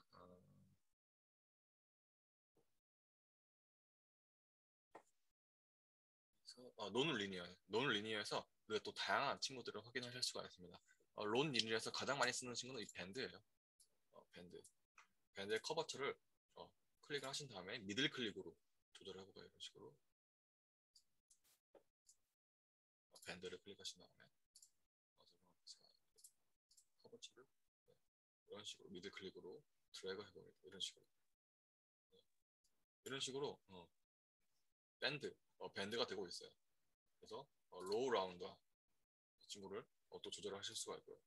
하이도 조절을 하실 수가 있고 커버처 조절하실 수도 있고 이 양이 얼마나 될 건지도 조절을 이렇게 하실 수가 있습니다. 시네마 4D에서도 이런 기능이 있는 걸로 알아요. 네. 마야에서도 이런 비슷한 기능들이 있습니다. 그래서 우리가 이 친구의 스케일을 또 그대로 변경하실 수가 있겠죠. 스케일을 높이거나 줄이거나 함으로써 또 수정하실 수가 있습니다. 그렇죠? 이런 식으로 혹은 밴드의 축을 바꿀 수도 있습니다. 이런 식으로 밴드를 잡고 R 눌러서 로테이션을 해서 이런 식으로 어, 밴드를 이용하실 수가 있습니다. 유의하실 점은 첫 번째로 유의하실 점 좀 있습니다. 제가 아까 이걸 누르신 다음에 T 눌러서 제가 헤이트 값을 좀 나눠줬어요. 이런 식으로. 근데 만약에 헤이트 값이 없으면은 밴드가 제대로 작동하지가 않습니다. 제가 헤이트 값을 굉장히 낮춰서 줘볼게요. 헤이트 값이 2가 지금 하나밖에 없습니다. 이 친구를 잡고 modify, freeze, alt shift D로 다 지워보고 다시 tform, non-linear, band 클릭하셔서 커버치 값을 넣어볼게요. 해도 지금 커버처 값이 제대로 먹지가 않습니다. 왜냐면 충분한 이 엣지들이 있어야지 이게 적당하게 구부러지게 됩니다. 내가 얼마만큼 굽힐지에 따라서 엣지 값을 설정을 해주셔야 돼요. 뭐 이런 식으로 엣지들이 적당한 수치로 설정이 되어 있어야지 우리가 디포머 밴드를 했을 때 적당하게 이 폴리곤을 따라서 밴드가 먹히게 됩니다. 그래서 우선 적당한 수의 폴리곤이 있어야지 논 리니어 상태에서 모델링을 추가적으로 진행을 할 수가 있다를 알아두시면 우선 되겠습니다. 그리고 두 번째로 유의하실 점은 우리가 이제 모델링이 만약에 내가 이런 식으로 꺾이는 게 괜찮아, 밴드가 꺾이는 게 괜찮아 라고 해서 이제 이 모습이 이제 확정적으로 되었다. 그럴 때는 이 친구를 그대로 두시는 것이 아니라 Alt, Shift, D 그러니까 우리가 맨날 하는 거 있죠. 히스토리를 지워주셔야 됩니다. 그래야지 이제 이 상태 그대로 오브젝트가 유지가 됩니다. 컨트롤 Z에서 만약에 Alt Shift D를 안 하고 하시고 계시면은 이 밴드 값이 그대로 살아있게 됩니다. 내가 만약에 추가로 나중에 조절을 할 거야. 그럴 때는 밴드 값을 살려두시고 나중에 이것이 불필요한 정보가 되기 때문에 반드시 Alt Shift D를 통해서 정보 값을 줄여주세요.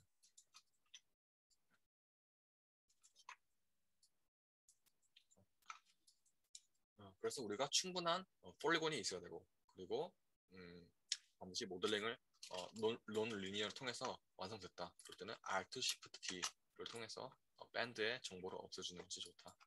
를 먼저 알고 계시면 되겠습니다. 뭐 추가로 또 해볼까요? 뒷폼 이번에는 논 리니어에서 플레어는 그 윗부분의 크기를 줄여주는 겁니다.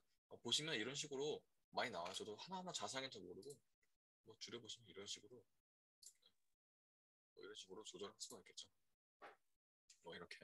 그러니까 우리가 일일이 이거를 잡고 뭐 하나씩 이렇게 안 늘려도 되고 이런 식으로 논 리니어를 통해서 우리가 조절할 수 있다는 것도 알아두시면 됩니다. 그리고 이번에는 디폼, 논 리니어, 스파인이 뭐였지? 그래서 모르시면 하나씩 조절을 해보세요. 어떤 뜻이 어떤 건지. 또 하나 자주 쓰는 게 저는 논 리니어에서 트위스트를 많이 씁니다. 이런 식으로 꽂주시면은 지금 이게 면수가 충분치 않아가지고 좀 약간 좀 뭐랄까 좀 깨지게 되네요. 이 친구의 스무스를 걸어볼까요? 메쉬, 스무스 그리고 트위스트 핸들을 클릭하셔서 트위스트 옵션 살아있죠? 보시게 되면 뭐 이런 식으로 트위스트가 먹게 됩니다. 뱀처럼 되죠. 그래서 이 친구는 다 완료하실 때는 Alt Shift D 클릭을 하시면 됩니다. 그래서 뭐 이것저것 도 많아요. 뭐 저도 하나씩 다 사용해보진 기억도 잘 안 나는데 자꾸 미들 클릭으로 해보시면 수치가 변하게 됩니다. 식으로 되게 됩니다. 미들 클릭으로 지금 드래그 앤 하고 있습니다. 이런 식으로. 그래서 여러분들이 모델링 하실 때 다양한 속성들을 또 확인을 할 수가 있어요. 이렇게. 자, 그리고 이제 마지막으로 한번 리깅 한번 해볼게요. 리깅은 제가 전공이 아니라서 자세히 모르는데 제가 유튜버를 몇 개 추천을 해줄 테니까 리깅은 그걸 보고 하시는 게 더 빠를 것 같아요. 저는 우선 그냥 간단하게만 알려드리도록 하겠습니다. 그 전에 그 그룹 관리를 한번 알려드려요. 그룹 관리. 여러분들이 이제 모델링을 진행하실 때 그룹을 반드시 관리하셔야 됩니다. 제가 지금 보시면 제가 모델링을 진행할 적에 그룹을 관리를 안 했어요. 그룹을 관리를 안 해가지고 지금 보시면은 이게 이렇게 난장판이죠. 여기가 다 그룹이 관리가 되어 있어야지 나중에 추가하기도 편하고 뭐 수정하기도 편한데 제가 그룹 관리를 안 하고 계속 이름도 지정 안 하고 해가지고 지금 여기 개판이 됐습니다. 뭐가 뭔지 하나도 몰라요. 지금 뭐가 뭔 부분인지 뭐 이런 거는 뭐 업, 뭐 다운 뭐 이런 거를 체크를 해줘서 이름을 변경해 줬어야 되는데 제가 지금 이름 변경도 안 하고 그냥 대충 했어요. 그래서 지금 이름이 개판이죠. 뭐가 뭔지도 모르고 그룹 관리도 제대로 설정이 안 되어 있습니다. 그래서 여러분은 그룹 관리를 반드시 하셔야 됩니다. 자, 대충 어떤 식으로 하느냐.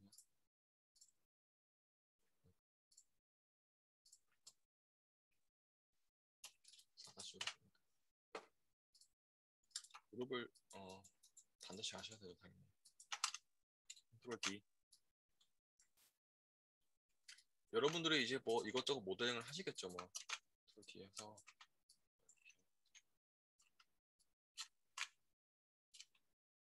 대충 뭐 이런 식으로 해볼게요.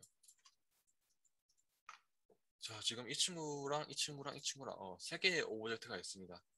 이 친구를 하나의 오브젝트로 마치 관리를 하고 싶다. 그러니까 이 친구를 회전했을 때 같이 따라오면 좋겠다. 그럴 때 방법은 먼저 첫 번째로 이 친구를 메쉬 컴바인을 하시게 되면은 어, 하나로 움직이게 되겠죠. 그리고 축을 병행하시게 되면은 이게 따라오게 되겠죠. 우선 이게 첫 번째 방법이었습니다. 그리고 만약에 지금 내가 하나로 합치면은 이 오브젝트가 하나로 변형이 됩니다. pkeep 1으로 다 뭉쳐지게 되겠죠. 근데 내가 하나하나의 오브젝트 정보를 살리고 싶다. 하나로 뭉치는 게 아니라 그럴 때는 그룹 관리를 통해서 여러분들이 조절을 하시면 됩니다. 그래서 이 친구, 이 친구, 이 친구를 잡고 컨트롤 G를 하시게 되면 그룹이 뭉쳐지게 됩니다. 컨트롤 G는 뭐 어도비에서도 그룹 관리인 것 같아요. 그룹 단축키인 것 같아요. 그래서 이 친구가 주장으로 지금 살려지게 됩니다. 그래서 그룹을 누르시고 해보시면은 똑같이 되죠. 이런 식으로. 그룹을 열어보시면은 좀 닫혀 있는데 열어보시면은 이 친구가 들어가 있는 것을 보실 수가 있습니다. 만약에 지금 그룹에서 빼고 싶다 이 친구를 이제 그러면은 미들 클릭으로 잡고 밖으로 빼시면은 이 친구가 빠지게 됩니다. 그래서 이번엔 그룹을 바꿨을 때 이 친구만 움직이게 되겠죠. 그렇죠? 혹은 이름 찾기가 좀 곤란스럽다 하실 때는 누르시고 Shift P, Shift P를 누르시게 되면 또 그룹 밖으로 빠지게 됩니다. 네, 그룹을 누르시고 하시면 그룹 빠지겠는 거 아실 수가 있죠. 그리고 그룹을 선택을 하실 때도 잘 하셔야 돼요. 지금 이 친구랑 이 친구가 그룹이 되어 있죠. 근데 이 친구를 잡고 움직이시면은 그룹이 지금 설정이 안 된 걸 보실 수가 있어요. 이 친구를 클릭하시는 것이 아니라 그룹을 그룹을 클릭하셔야지 이게 선택이 되는 거예요. 그룹으로. 또 하나의 팁은 이 친구를 잡으시고 그, 그 뭐라 그러죠 이거 방향 위 아래 지금 좌우 방향 있죠. 화살표 방향 그 친구를 위로 클릭하시면은 상위의 그룹이 선택되게 됩니다. 다시 아래로 가시게 되면은 하위에 그 친구가 선택이 되게 되고 뭐 갑자기 기억이 안 나요. 이게 생긴 거 있죠? 화살표 모양. 우리 그 앞뒤로 갈 때 쓰는 거. 네, 그 친구로 레이어의 상위를 파악하실 수도 있습니다. 이 친구의 그룹이 지금 여기 속해 있죠. 그래서 이 친구를 위 클릭을 하시면은 상위의 그룹이 선택이 되게 됩니다.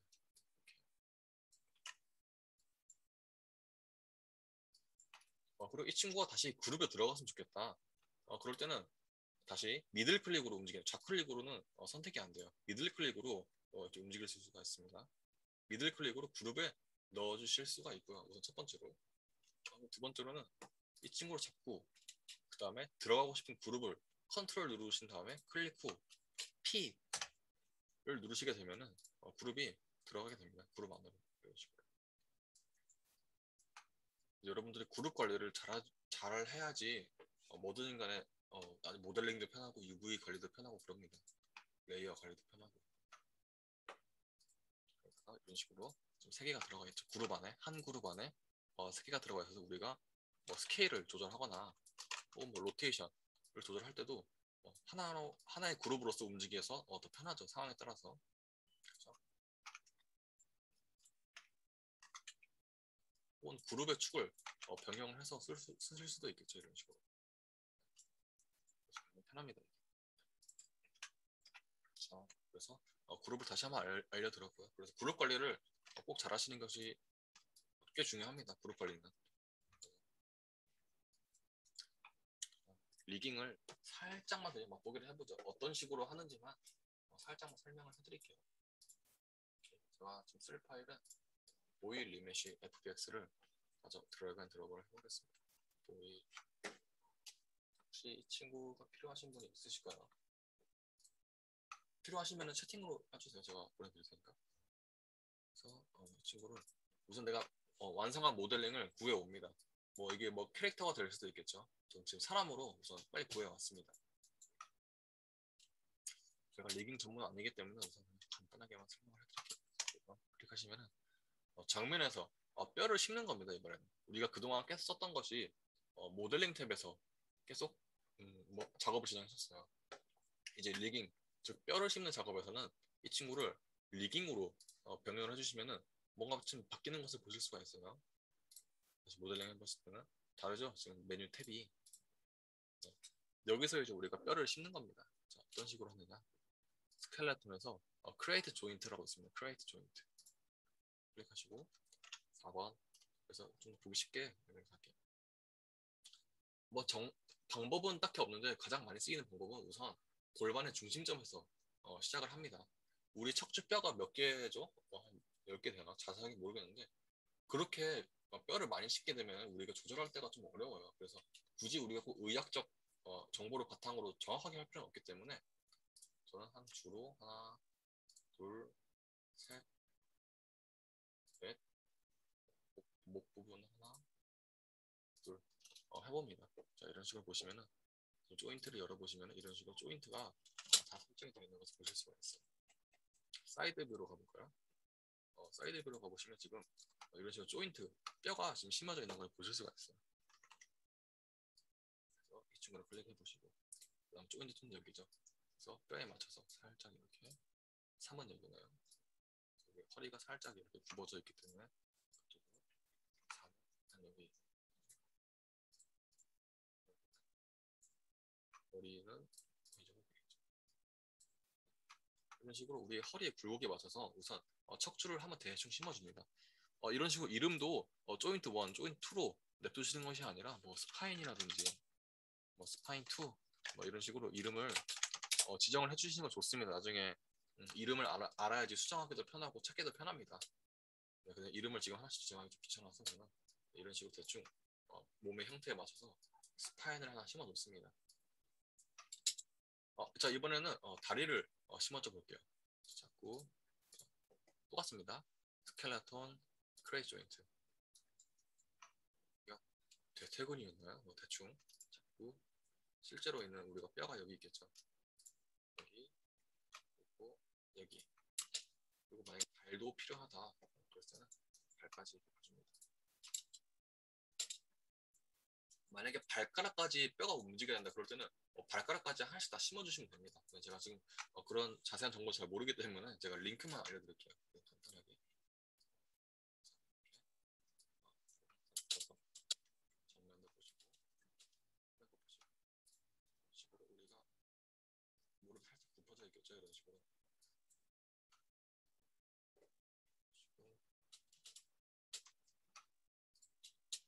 여기도 살짝 뒤로 가 있어요. 그렇죠? 이렇게 지금 살짝 나가야 돼. 이렇게. 그럼 이게 다리 형태에 맞춰서 어느 정도가 준비가 되었습니다. 그대로 복사를 해볼게요. 컨트롤 D 해보시면 지금 그룹이 이 친구가 제 최상위 그룹이기 때문에 그대로 복사가 됩니다. 이렇게. 자, 무릎도 맞춰주시고 또 맞춰주시고 괜찮네요. 이 정도는 해주시고 자 그 다음에 팔 부분도 설정을 해주셔야겠죠. 그래서 스켈레톤, 크레이트 조인트 뭐 어디서 시작할지는 잘 모르겠네요. 대충 가슴 쪽으로 시작을 해볼까요? 이렇게 여기가 굽어지는 부분이겠죠. 여기 그리고 손가락까지 하실 분들은 이제 손가락도 다 이렇게 만들어주면 됩니다. 그래서 손가락이 필요 없으므로 하나로 통째게요. 이런 식으로. 마찬가지로 위치를 잡아줘야겠죠. 5번으로 해볼까요? 이렇게 살짝 맞춰주시고 이 정도로 뼈를 대충 만들어줬습니다. 자, 최상위 레이어 저기가 자, 컨트롤 D 보시고 다시 맞춰주겠습니다. 이렇게 해서 잡아주시고 잡으시면 되겠죠.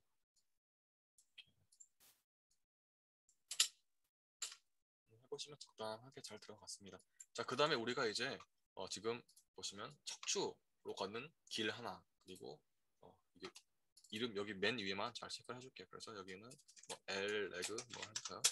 레프트 레그 여기는 R 레그 해주시고 여기는 뭐 L 암 이쪽은 R 암이겠죠. 정도로만 우선 이름을 체크를 해줄게요. 나중에 진짜 리깅을 전문적으로 하는 사람들이면은 R 암에 속해 있는 이런 조인트까지도 이름을 다 선택을 해줍니다. 뭐 상위팔, 하위팔 이런 것들을 다 체크를 해줍니다. 저는 그 정도는 아니기 때문에. 그래서 이제 연결을 해줘야 돼요. 이 친구를 잡고 그다음에 하위 친구 이 저기를 잡고 컨트롤 Shift 누른 상태로 잡고 그럼 두 개가 선택이 됩니다. 순서도 중요해요. 다리 먼저 잡고 그 다음에 이 친구를 잡고 P를 누르시게 되면은 이 친구가 이 친구의 하위로 들어가게 됩니다. P가 저는 어떤 식으로 해석을 하냐면은 내 부모가 돼주세요라고 할 때 P를 누르게 됩니다. 그러니까 이 척추가 조금 더 상위로 들어가게 되는 겁니다. 대택은 잡고 후회자는 친구 잡고 P를 누르시게 되면은 내 부모가 돼주세요 하고 이 친구 아래로 들어가게 되는 겁니다. 당연히 팔도 하위겠죠. 잡고 여기를 잡고 P 잡고 여기 잡고 P 그러면 이런 식으로 뼈가 다 이렇게 연결되었습니다. 자, 그 다음에 이제 뼈를 지금 스파인으로 다 묶어지게 됐죠. 스파인 아래에 지금 이런 식으로 들어온 것을 보실 수가 있습니다. 스파인 아래에 하위 친구들 다 들어오게 됐죠. 이런 식으로 그래서 이 친구 뼈를 잡은 다음에 그 다음에 우리가 친구 그룹에서 빼줄게요. 그룹은 필요 없고 잡고 그 다음에 이 친구 잡으신 다음에 스킨 바인드 스킨으로 들어가게 됩니다. 그러면 이제 별 차이가 없어 보이죠? 이제 뼈가 심어진 거예요. 그래서 우리가 뼈를 자꾸 하나씩 움직여 볼까요? 움직이는 것보다 로테이션으로 하시는 게 좋습니다. 이런 식으로. 우리 뼈의 움직임에 따라서 우리가 이 친구가 움직이는 걸 보실 수 있어요. 지금 보시면 이렇게 우리가 원치 않은 모션들이 일어나게 됩니다. 이렇게 다리 부분은 괜찮을 것 같아요. 이렇게 움직일 수가 있어요. 발도 컨트롤 가능하겠죠. 이렇게 만약에 제가 지금 발가락까지 다 심었었다면 발가락도 컨트롤이 가능하겠죠. 근데 저는 지금 그냥 퉁자로 그냥 발목만 컨트롤하게 했으므로 대충 이런 식으로 발만 움직여야 됩니다. 그리고 이렇게 보이죠. 여기 이상 볼 때는 여기 억지 부분을 움직이면 되겠죠. 이렇게 살짝 뭐 손도 가능하겠죠. 당연히.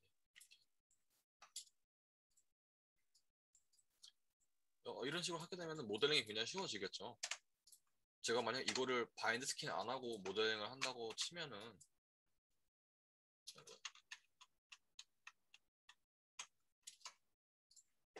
FBX를 뭐 아무튼간에 뭐 뼈가 안 심어져 있다고 모델링 한다 치면은 어렵겠죠. 이 친구를 뭐 이렇게 하나씩 돌려야 되는데 이것은 사실 쉽지가 않습니다. 제가 좀 오류가 났나 이게 오류가 심해요. 이거 괜히 불러. 아무튼 뼈가 씹어졌으니까 좀 여기랑 여기랑 다르게 되네요. 좀 왜 그런지 저 자세하게 몰라가지고 아무튼 이런 식으로 뼈를 심을 수가 있습니다. 이렇게 친구의 지금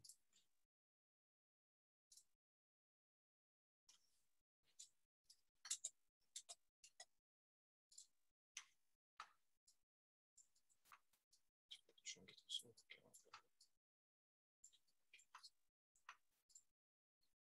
그래서 우리가 보시면 다시 원치 않은 움직임들이 이렇게 일어날 때가 있어요. 이렇게 이런 식으로 우리가 지금 움직이고 싶은 것은 팔일 뿐인데 근처에 있던 살까지 따라오게 됩니다. 특히 이런 이슈들은 언제 일어나게 되면은 메쉬와 메쉬의 간격들이 붙어 있을 때 많이 일어나게 돼요. 지금 모델링 할 때 자체도 문제가 좀 있었겠죠. 지금 모델링 자체 문제도 이렇게 메쉬와 메쉬가 파고 들었습니다. 이런 식으로. 그렇기 때문에 이런 문제가 생기는 것은 당연하고 이런 것을 좀 보완하는 방법이 있어요. 그래서 이 친구의 오브젝트를 클릭하시고 우클릭 오시고 페인트 보시고 보시면 스킨 클러스터 들어가시고 이제 보시면 여기 창이 있습니다. 이 친구를 더블 클릭 해보시면 우리 아까 생성했던 조인트들의 이름들이 싹 다 나열됩니다. 그래서 이런 것을 설정하기 위해서로 제가 이름을 적정하게 설정하는 것이 중요합니다. 지금 제가 지금 이름을 제대로 설정 안 해서 좀 이상하게 나오죠. 그래서 자, 어떤 식으로 하냐면은 자, 이 친구의 이름이 어디였죠? 자, L이죠. L암. 그래서 L암에 보시면은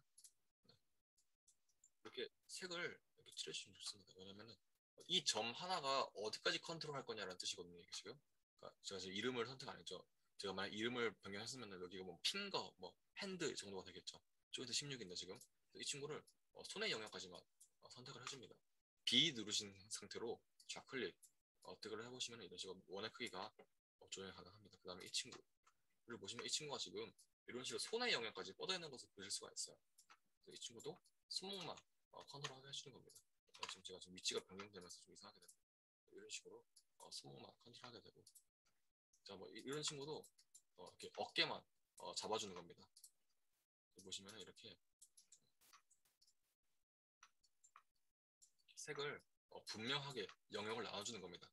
내가 흰색은 선택을 하는 거고, 그러니까 움직일 수 있는 범위고, 검은색으로 갈수록 내가 변경할 수 없는 부분이다. 라는 뜻이에요. 그러니까 제가 만약에 이 친구를 제가 좀 조인트 4 이름을 어딘지 알 수가 아마 이쯤인 것 같아요. 이 친구의 움직이는 가용 범위가 여기까지 퍼져 있다는 뜻이에요. 그러니까 이 친구를 움직일 때 여기까지 영향을 받는다. 근데 너무 칼같이 끊어지면은 우리 몸이 뭐지 기계처럼 딱딱 움직이진 않잖아. 근육들이 뭐 당겨지고 그러기 때문에 어느 정도 퍼져 있는 것은 가능하지만 지금 R 안으로 보실까요? 지금 보시면 이 친구의 영역이 좀 불분명하죠 지금. 색깔하기 전에 여기 좀 흰색도 흰색이 지금 가동되고 있는 범위라는 뜻입니다 지금. 지금 영역이 좀 불투명해요. 특히 여기까지 솟아져 있죠. 네, 그렇기 때문에 제가 아까 이 친구를 움직였을 때 여기 있는 친구까지 같이 따라서 움직이는 겁니다. 그래서 영역을 좀 확실하게 구분을 해주셔야 돼요. 이런 식으로. 이렇게. 그리고 또 아셔야 될 것은 그리고 L 안에서 제가 만약에 여기를 이렇게 다 그렸잖아요. 여기 두 번째 손목까지 이렇게 다 그렸어요. 만약에. 그러면 지금 영역이 중복되죠. 제가 지금 손을 이 정도까지 컨트롤한다 하고 화이트를 그렸어요. 그리고 이 친구 손목도 다 그렸어요. 이렇게. 그러면은 아까 방금 선택한 것이 사라지게 됩니다. 그래서 두 개의 영역이 겹치지 않게 하시는 것이 중요해요. 손의 영역이 여기까지, 손목의 영역이 여기까지 이 정도를 구분하셔서 그리시는 게 좋습니다. 그래서 영역별로 파트별로 나눠가지고 모델링을 하시면 좋습니다. 그리고 애초에 모델링 하실 때 만약에 사람의 경우다 했을 때 우리가 모델링 하실 때 이렇게 팔을 붙여서 모델링 하시게 되면 뭐 캐릭터라든지 뭐 마찬가지입니다. 이슈가 좀 생기기 쉬워요. 그러니까 여기 사이가 간격이 붙어 있기 때문에 아까처럼 뼈를 심었을 때 뭐 따라오거나 하는 이런 이슈가 생깁니다. 모델링 할 때 까다롭고 그래서 만약에 뭐 캐릭터나 사람 모델링 한다 그럴 때는 T자형 이런 식으로 있죠. 이렇게. 그래서 게임 모델링 하실 때 보면은 뭐 다른 자료들 보시면은 이런 식으로 사람들이 대자로 이렇게 있는 것을 보실 수가 있을 겁니다. 팔과 겨드랑이 사이사이가 이렇게 넓죠. 이런 부분은 좀 좁고 네, 그래서 뭐 이 정도 너무 넓다 싶을 때는 뭐 한 A자형 정도로 해서 팔과 팔, 몸통과 뭐 다리 사이의 간격이 어느 정도 벌어져 있는 것이 좋습니다. 네, 이런 식으로 마치 사람이 똑바로 서 있는 듯한 상태로 모델링을 하시게 되면은 우리가 나중에 추후에 리깅 작업을 만약에 들어가야 된다 했을 때 굉장히 좀 난처한 상황을 겪게 됩니다. 그래서 애초부터 모델링 하실 때 이런 식으로 팔을 쭉쭉 대자로 뻗는 형태로 모델링 하셔야지 추가적인 이슈가 없이 진행이 됩니다. 지금 이 상태는 이슈가 되죠. 제가 지금 애초에 이 친구 불러왔을 때 어, 모델링 상태가 그렇게 좋지가 않았죠.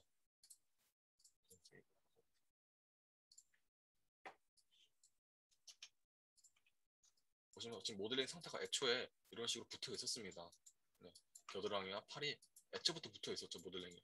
그래서 이런 상태로 모델링을 하시는 것은 그렇게 그다지 바람직하지가 않습니다. 만약에 리깅을 들어가야 된다 했을 때 근데 만약에 뭐 이 상태 그대로 쓸 건데 뭐 리깅 안 들어갈 건데라고 하면은 모델링 할 때 상관없겠죠. 근데 이제 후에 리깅을 들어가야 된다 했을 때는 그런 식으로 하시면은 이슈가 생깁니다. 그래서 모델링 하실 때는 만약에 후에 이제 뭐 리깅에 관심이 있다 했을 때는 이런 식으로 대자로 뻗는 것이 좋다. 라는 것을 알려드리고 자 그래서 오늘까지 해서 전반적인 것을 한번 더 알아본 것 같아요.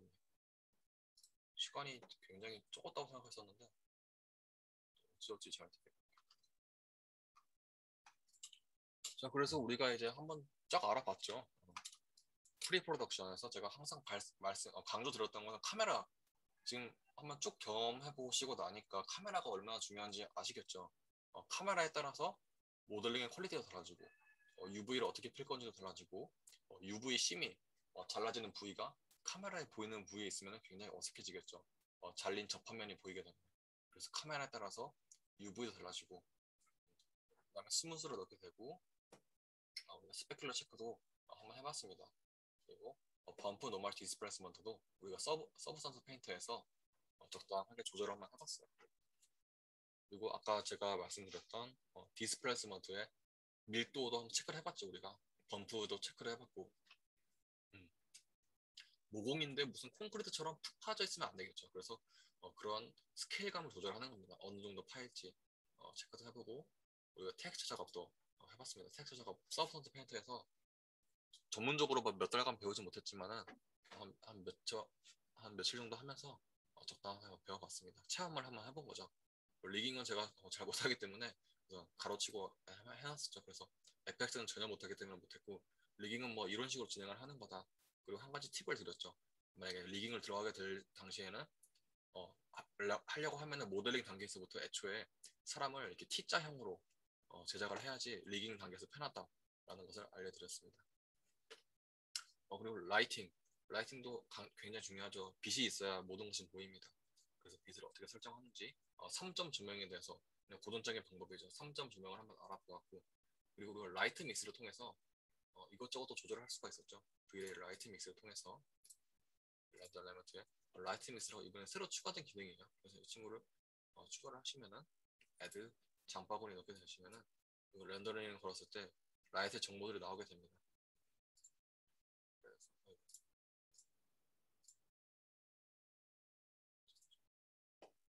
라이팅의 정보도 나오게 되고 이제 후에 렌더링을 걸었었죠 우리가 렌더링 걸어서 우리가 이제 렌더링 한 장의 이미지를 거는 것은 이제 과거의 얘기죠. 우리가 수정할 거 여지가 너무 없어요. 그 무기를 한 가지만 들고 가는 거예요. 그래서 우리가 여러 가지 무기를 들고 가기 위해서 멀티패스에서 여러 가지를 뽑았었습니다. 가장 기표적인 예로 GI, 라이팅, 리플렉션, 리플렉션, 리플렉션. 만약에 굴절이 있다면은 유리 이런 게 있다면은 스페큘러 정도가 되겠죠. 그 정도. 이제 애드 하시게 되면은 이런 식으로 장바구니에 쌓이게 됩니다. 굳이 이렇게 하실 필요는 없고요. 이 정도에서 아마 요새는 백트 비트를 애드 하시게 되면은 자동적으로 이렇게 쌓이게 됩니다. 자동적으로 이거 필요할 것 같은데 하고 자동 넣어주게 됩니다. 그래서 하나씩 체크를 하셔도 되고 혹은 더 추가하고 싶은 게 있다. 그럴 때는 여러분들이 이제 유튜브를 보고 스스로 공부를 해보시고 모르시면 저한테 카톡을 주셔도 됩니다.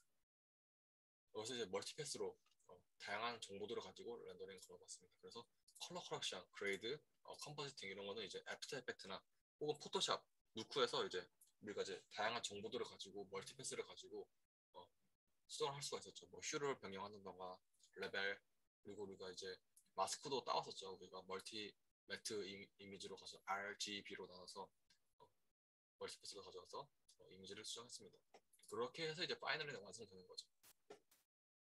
네, 그래서 이런 식으로 전반적인 파이프라인을 한번 둘러봤고 혹시나 이제부터 막 모르는 게 생길 거예요. 혹시 지금까지는 모르는 게 뭔지도 몰라요. 왜냐면 저도 그랬다시피 아는 게 없으면 모르는 게 없습니다, 확실히. 근데 이제 이거 맞나? 이거 맞나 싶을 때는 이제 서서히 알아가고 있는 단계니까 이제부터 모르는 게 생기실 거니까 공부를 하게 되시면은 네, 언제든지 카톡 주셔도 되고 만나서 저도 처음 해보는 수업이라 좀 어려웠는데 만나서 반갑고 이제 앞으로 우리가 학교에서 만나게 될지 모르겠지만 만나게 되면 인사라도 한번 나가요. 그래서 오늘 수업은 여기서 마치고 궁금한 사항 있으시면 저한테 겐톡 남겨주세요. 그래서 들어주셔서 감사합니다. 만약에 부족한 사항이 있으면 제가 녹화본으로 따로 옮겨줄 테니까 추가로 들어주시면 되겠습니다. 네, 우선 수업 여기서 마칠게요. 감사합니다.